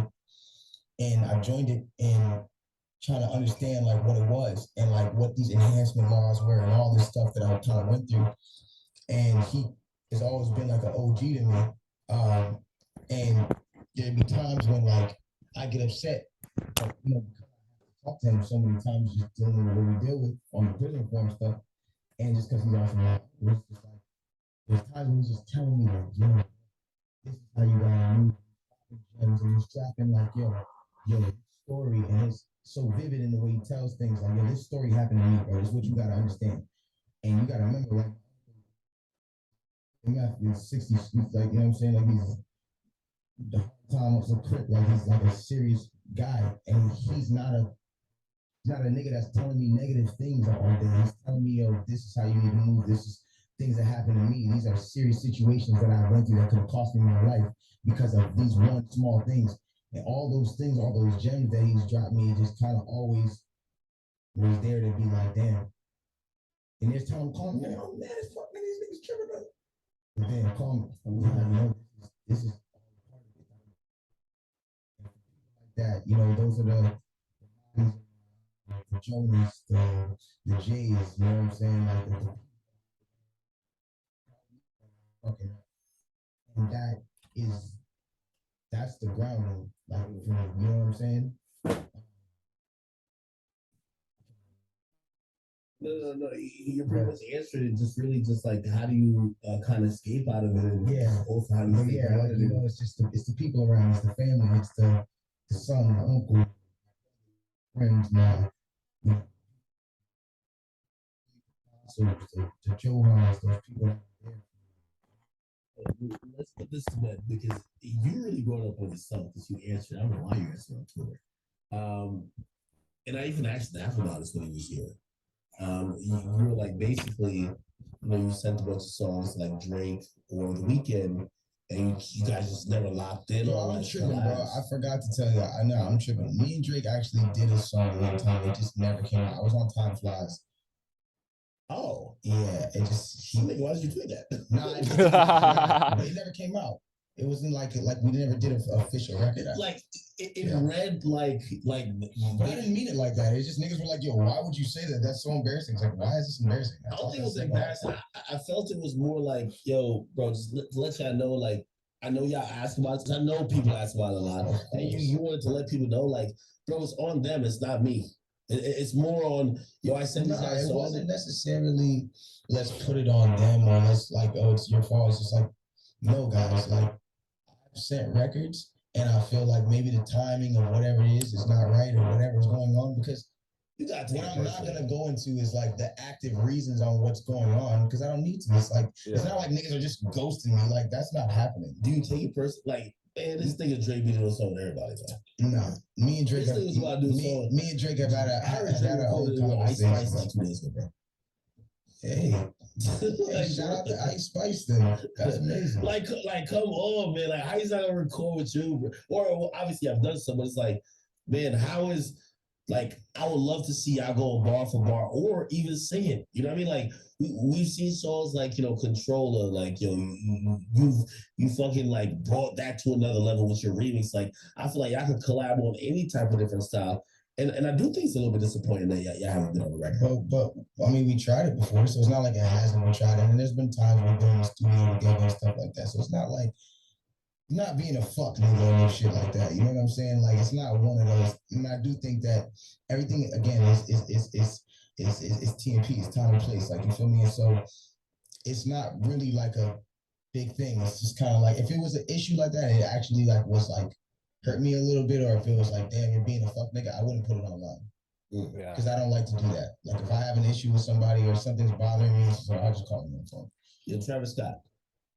We obviously saw that this way back. I'm pretty sure y'all talked since then. I guess we're trying to get some resolution. I think I seen him. Actually, I seen him. Diddy was having his party. It's the funniest thing. Diddy was having a party. I think I seen him even before that too, but Diddy was having a party and he walks in and I'm walking out. I was walking to the front to go check for somebody. It was the funniest thing that happened. And like, you know, like you haven't seen somebody, but like, first of all, let me say this one thing. I am Travis Scott. I admired him way before that situation. I know he admired me too. And I know that was a fork in our road and it sucks because we're incredible artists and like I wouldn't even imagine the type of music that we make. But you know when you like you have a situation with somebody, next time you see them, you just plan on just being like super like yeah, you know. So I'm walking out. I got my cup in my hand, right? Nah, it was super cool. He comes out, but I didn't know it was him. He poked me in my stomach. My ring came off. It was just like it was one of those like you know when like the jock comes around and you're just not it's cool. Like it's like he just poked me. He was like, "What's up, nigga?" Oh shit! Shit. Like it was one of those moments. It was just like, fuck. I planned on being cooler than this in this moment. Like you feel me? But it was all love. Like and then it was like a quick dab of like, yo, my nigga, you know, keep doing your thing, whatever cases. It was never no issue. You feel me? So I don't think, you know, I don't think that was something that like we both ever really. It was kind of like a moment that happened, and I think fans just held on to it. I think that was an iconic moment, man. Like this was just one of those. I don't find it iconic. It was just us having an argument, and regardless, like I've never looked at him like soft or anything because before whatever happened and wherever that video even came from before that even happened, he came in there on that energy. Don't get it twisted. Like, you know what I'm saying? Like, he came in there like, nigga, I don't give a fuck. Like, you know what I'm saying? And I respected it. Like, I respected his gangster. Like, you feel me? Came in on that energy with you. Nah, you know, I respected it. Like, at the end of the day. And so I'll never think of him less as a man or anything like that. I know he was upset. And I think that when you look at the overall situation, it's just not that serious, bro. Like, niggas was kids, bro. Like, niggas are grown up. Niggas got children now and shit. Like, I get it. Hey, did you ever apologize to Meek for stealing Melly, man? What? You heard me. I didn't steal it. That nigga, whatever little dust up. I seen it a few times online. This is weird. Like, I don't know why y'all don't talk about it. You know what I'm saying? And I think that that's just a personal thing as well. Something that can be repaired, though? Listen, you know me and me cool now. Yeah, I don't think that to be honest with you, it's like one of those situations where it's just like we're two men. I think that as our relationship is, and I'm not gonna sit here and talk about what's going on with us. That's not for us two men. You know what I'm saying? And if there's ever a moment when the time is right or we do gotta talk about it, then TMP, time and place. But sit here and talk about Meek. It's not on my plate. Anybody who I had another name with it in my mind. I forgot who it was. You just trying to get it all out. Been there for like 3 hours, nigga. Yeah, nigga. I gotta ask trying about to get it all out. everybody you had any type of, and by the way, I'm like, yo, I gotta get it all, my no, nigga. I'm hoping that you and everybody is Can I kind get of that reconciled. bro? Huh? Yeah, I'm hoping that you and everybody is reconciled. Let me see, who was I thinking about? Let me see. I can't remember who I was thinking about. But I don't think you got no issues with nobody, though. Like, I think you've been to be honest with you, bro, I literally have tried to take the extra mile to try to be a positive person in a lot of situations. And so I stopped myself. You don't have a problem with it, though. But that's one of your overall thoughts. The baby. I would have a problem with the baby. No, I didn't see a problem. I'm just saying, I feel like he's going through things too. And shit, it's always interesting when you're in the middle of the storm. And I don't think he's going through necessarily what you're going through, but like it's some unforgiving times right now. It's some unusual times for him. And what would you tell any artist that's beginning to get anything that you've gotten? Like, what would your advice be to that artist? I just say, just do what you're good at. Like, there's a rule that I follow. I think it's just real. Like, whenever shit is bad, do what you're good at. Do what you're good at. Shit is going great, continue to do what you're good at. Shit is going amazing, continue to do what you're good at. And while you're doing good at it, continue to try to make what you're good at. The time that takes will always distract you from the bullshit that's going on. Always look at the ratio of who likes you and who's commenting. You get 1,000, 2,000, 5,000 comments of hatred. You said that about me. You're like, yo, wait. It's just a realist. People really think that the baby's hated? Like, he probably gets a lot more positive comments than what wishes. This is the thing about it, bro. It's not easy being a person in this industry. You know, and it's not just about him, it's about anybody who's opinionated. It's not easy to be an opinionated person.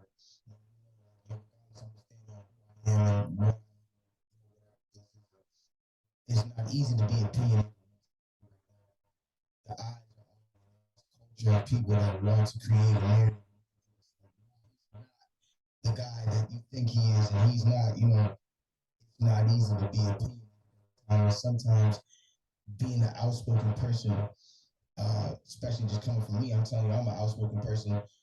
There's times when you want to say things and you want to scream it to the top of the cylinder and you try to learn You know, there's gonna be a time when you gotta also learn when to just humble it and not say nothing at all. You know what I'm saying? And like, I always go by this rule, like,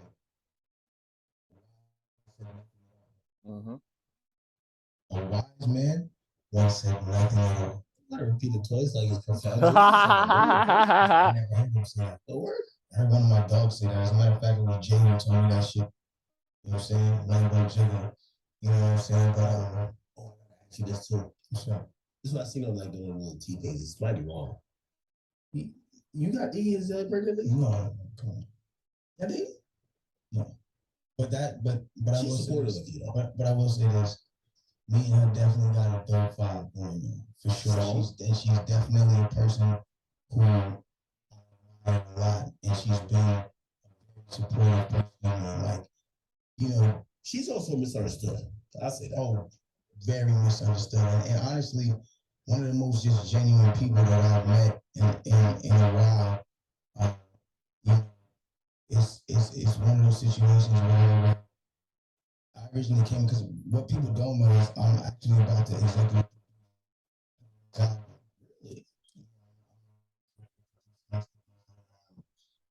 And it's great because I've always wanted to work with a girl and like make their production be like, I've never heard, and no disrespect, you know, because maybe I haven't done all craziest research, but I've never really heard like a female artist, but like have the same type of production and like put togetherness like in the projects as like the Kendrick Lamars and like a Kanye West and like a, you know what I'm saying? Like, who would you name as like a female Kanye as far as their production?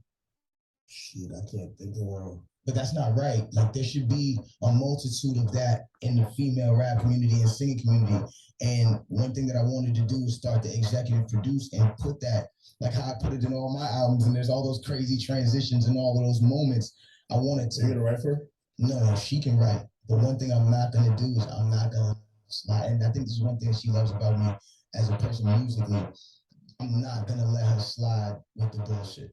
Like, I'm just not gonna let it happen. Like, I'm gonna make sure that every time we get in the studio, I critique. I don't ever try to stop her from doing what it is that she does, but I like to make sure that I critique and I tell her like, yo, nah, I don't like the way this sounds, this line specifically, even this word. Like, I get down to details to the point where it sounds like she sounds like a new person. I can't wait to hear. I think you'd be great at not only executive producer. I think you're great in the studio, my nigga. I think you're just a fucking phenomenal talent, and that's the only reason why you're not the fuck out of here. And thank God for it. Even though, you know, if you wasn't blessed, you wouldn't be here. But I also look at you as somebody where shit, I know so many artists you fucking wrote for, help them create a sound, help them create a style. I can't wait to see what you do with Iggy. That'd be great. Yeah, for sure. And again, she's phenomenal, bro. So, you know, I think that it's gonna be great stuff that comes out of that. And you know what I'm saying? Yo, bro, what kind of kiss and tell shit you want? All right, man. I'm just ending the interview. Anyway, yo, listen, wait. Clearly. Bro, act wild for that. That was a good question though. Like I don't blame him. He had to get that in there. He had to get that in there. But bro, yeah, I'll fuck with Tory. Like, nigga, we not kissing and telling, nigga. Like, I hate people who kiss and tell. Like, niggas be so hyped to tell someone who they smash. Or the female be so hyped to tell people who she smashed. Like, nigga, chill. Like, y'all need to start taking a chill pill, bro. You don't need to let the world know what you got going on behind closed doors. Like, chill out.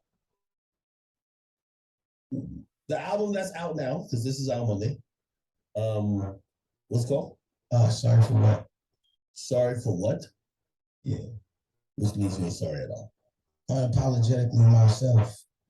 You know what I'm saying? I always say this: never apologize for something you do twice. Or just never apologize for something you didn't do. That too. That too. I like that too. Sorry for what, man? It comes out tonight. As a matter of fact, we've been in this damn interview for so long, that shit might be out. Shit. Yeah, listen.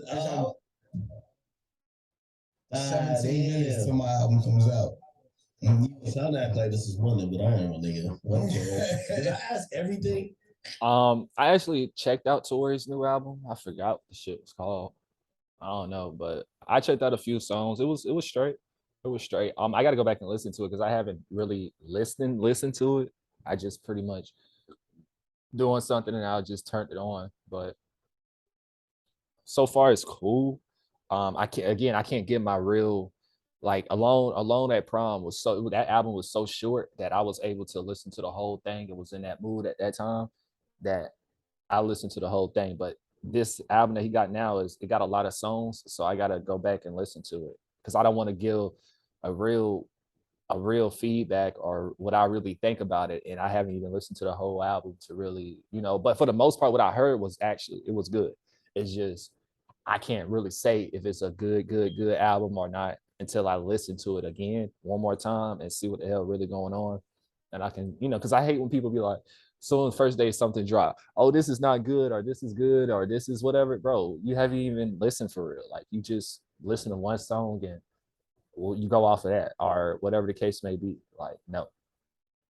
Ray, did I ask everything, nigga? You got it all, man. I'm really trying to figure out who I'm I'm gonna do that interview with. Do a documentary. Oh, you better believe the documentaries. You know what's crazy about this? Yeah. You know one thing's amazing. Throughout this whole thing, yeah, I kept the camera rolling. Don't say that. The police are gonna. No, I mean everything I've went through. Okay.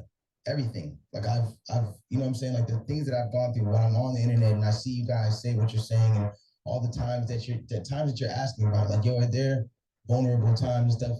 And we made sure times when you're crying and you're just like breaking down all that. I never cried, but there's shit you should have definitely serious moments, you know what I'm saying? And I think there's serious moments, but even times when I didn't know I was being recorded or I didn't know, things were going on. My engineer was actually, this is the greatest thing about it. My engineer, everywhere he goes, he puts a GoPro, like a 360 GoPro. Shit. Shout out to Super Sam, right? He puts a 360 GoPro.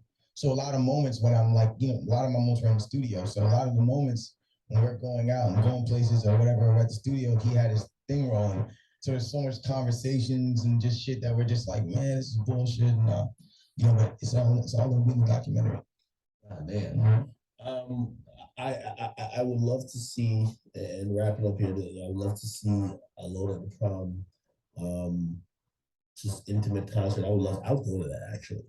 Like, you know what I mean? Just only that. There will be. Like, there will be. Like, you know how you did it? You did one live pretty much. Yeah. Right? And people can see that online. But like, fucking. There will be an Ashton Rain. 150, 300 people. Ashton Rain, like not a Tory Lanez, like an Ashton Rain and Prom. That would be amazing. You know what I'm saying? That would definitely. That'd be amazing. Wrapping up, anything else you want to plug and promote? I definitely know you got some dispensaries or some shit about to open up. Yeah, actually,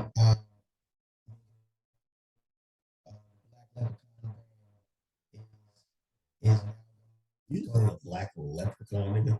Yeah. Don't tell me, leprechaun, nigga. What do you mean, brother? We made a Delta 8 brand called Black Leprechaun. Oh, I thought that was some new shit. Like, niggas call me a leprechaun all the time. They be like, yeah, a little leprechaun, but what they don't know. You flipping it. No, I flipped it already. I love that. About $700,000 in off of Black Leprechaun Delta 8 weed, which is actually incredible. But we're actually about to change the name now back to Forever Umbrella. So we're gonna keep it in the same margin as everything else, just to keep it cohesive. And the same great stuff that you get from Black Leprechaun is just gonna be moving over to as a household name into Forever Umbrella. And I just want to shout out all the artists. Ken, is about to drop a project. Dave is about to drop his project. You know what I'm saying? Shout out everybody just in the umbrella. About to drop. My brother is somebody that I'm super excited about. His name is Yoko Gold. Feature on Daystar. And his project and everything that he's got going on musically, niggas think I'm nice, like that nigga's cold, bro. I'm talking about cold, and so I'm very excited just to see him.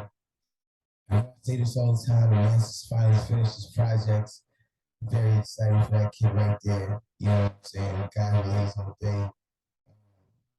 And shout out to the scientists. Shout out to everybody. Shout out to you know, Science phones up on you. yeah, I'm the one who signed it. You never knew that? Yeah, I thought she was on YSL, nigga. I signed it. I signed it a long time ago. Yeah. They got pieces on there or no? Not that I have. Not that. Regardless, dope. You know, free Actually, thugging that nigga Ray did tell me about her. Yeah, Mariah's been around. Mariah's been around. Shout out to Mariah. She's done a lot of things. And then, you know, it's just a lot of great things. Poppy Yer, who did the last two Nicki Minaj.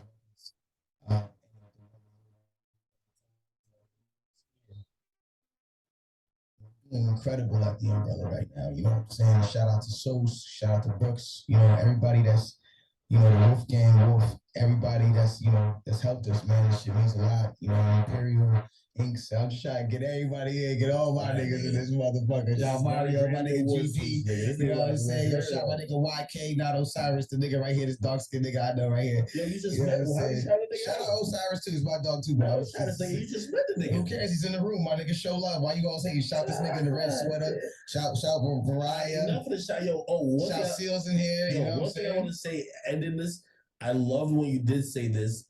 Like you one of the DIYers, and I love people like that. That's why I love that you're on Twitch.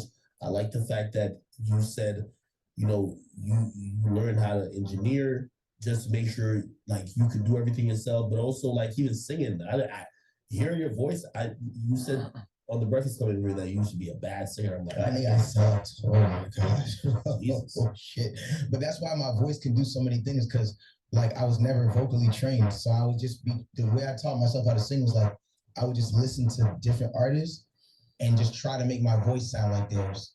That's why people get so mad at me, because it's like, yo, this nigga sounds like, no, it's not that. It's just that I heard so much music that I like, when I hear a beat, it's like, yeah, this is the sound for this voice.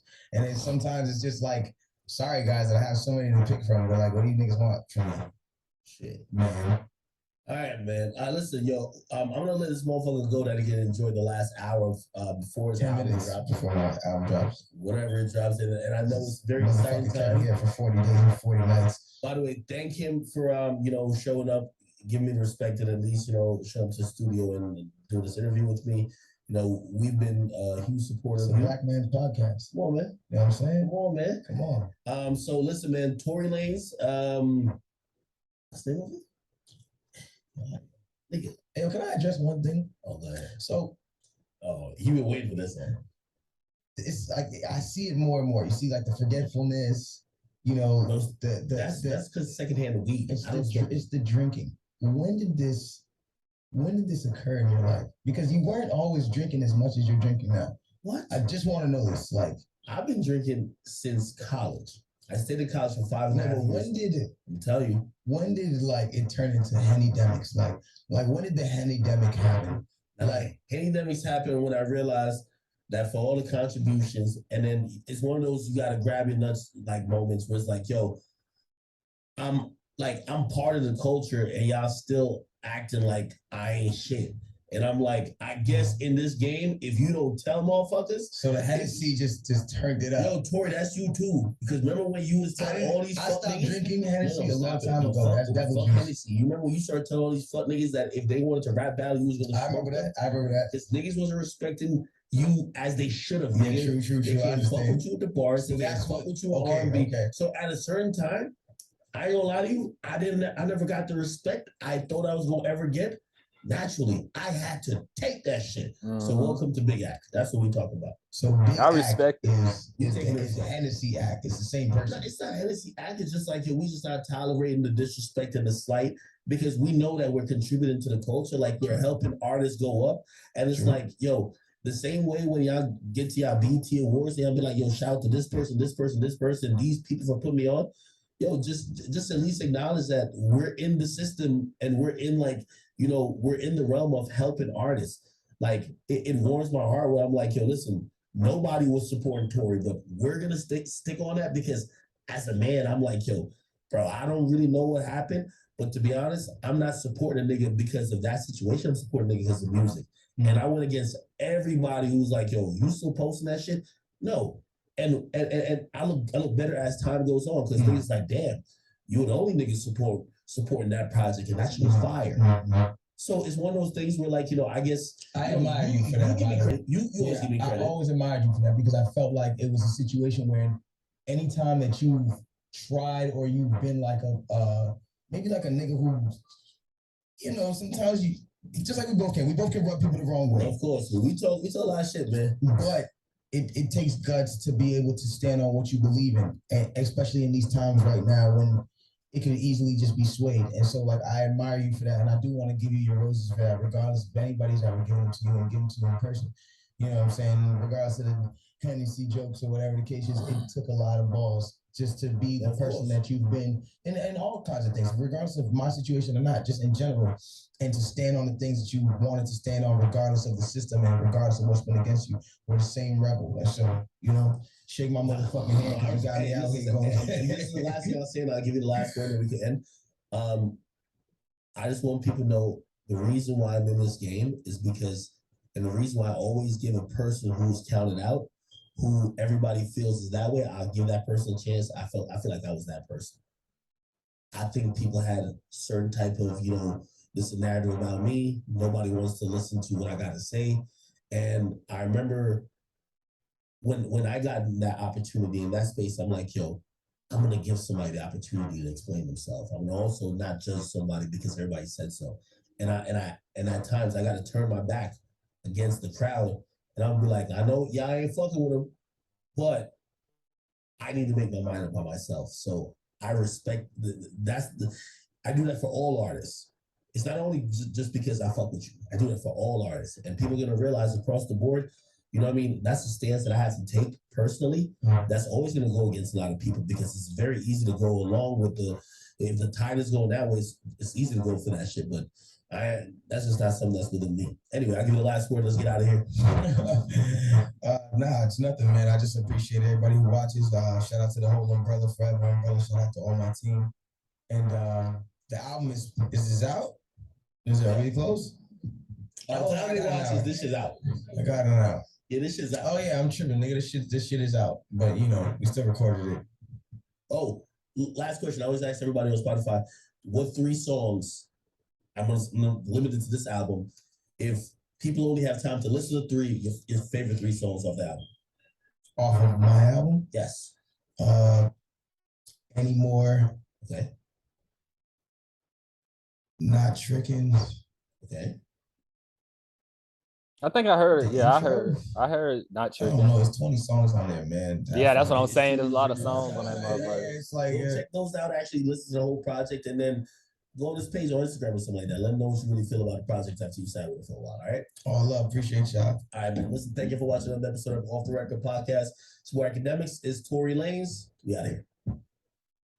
Make sure y'all like, comment, and subscribe, and go check out my new single, Don't Be Wasting My Time, because be a lot of motherfuckers be trying to waste motherfuckers' time. Don't let nobody waste y'all time, man. Definitely don't be wasting my time, baby. You know what I'm saying? Like, comment, and subscribe. Go check out new Libra merch out now. Zodiac Signs, ENTstore.com.